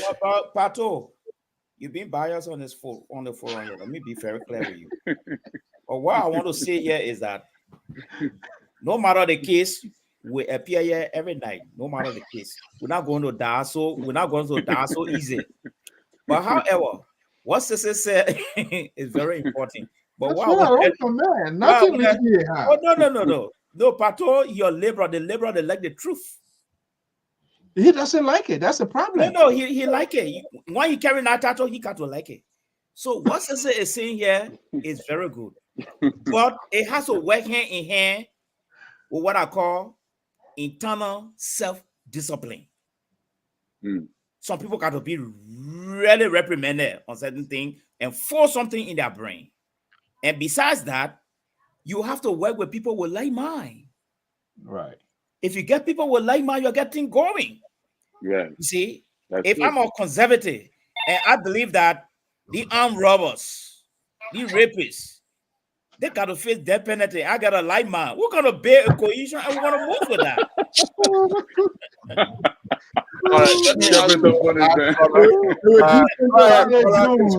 Get the last caller, please. Go ahead. Make it short because we're out of the time and we're getting ready to close. Go ahead.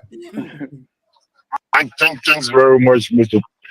Well, I really appreciate this platform. That's why I agree with you guys.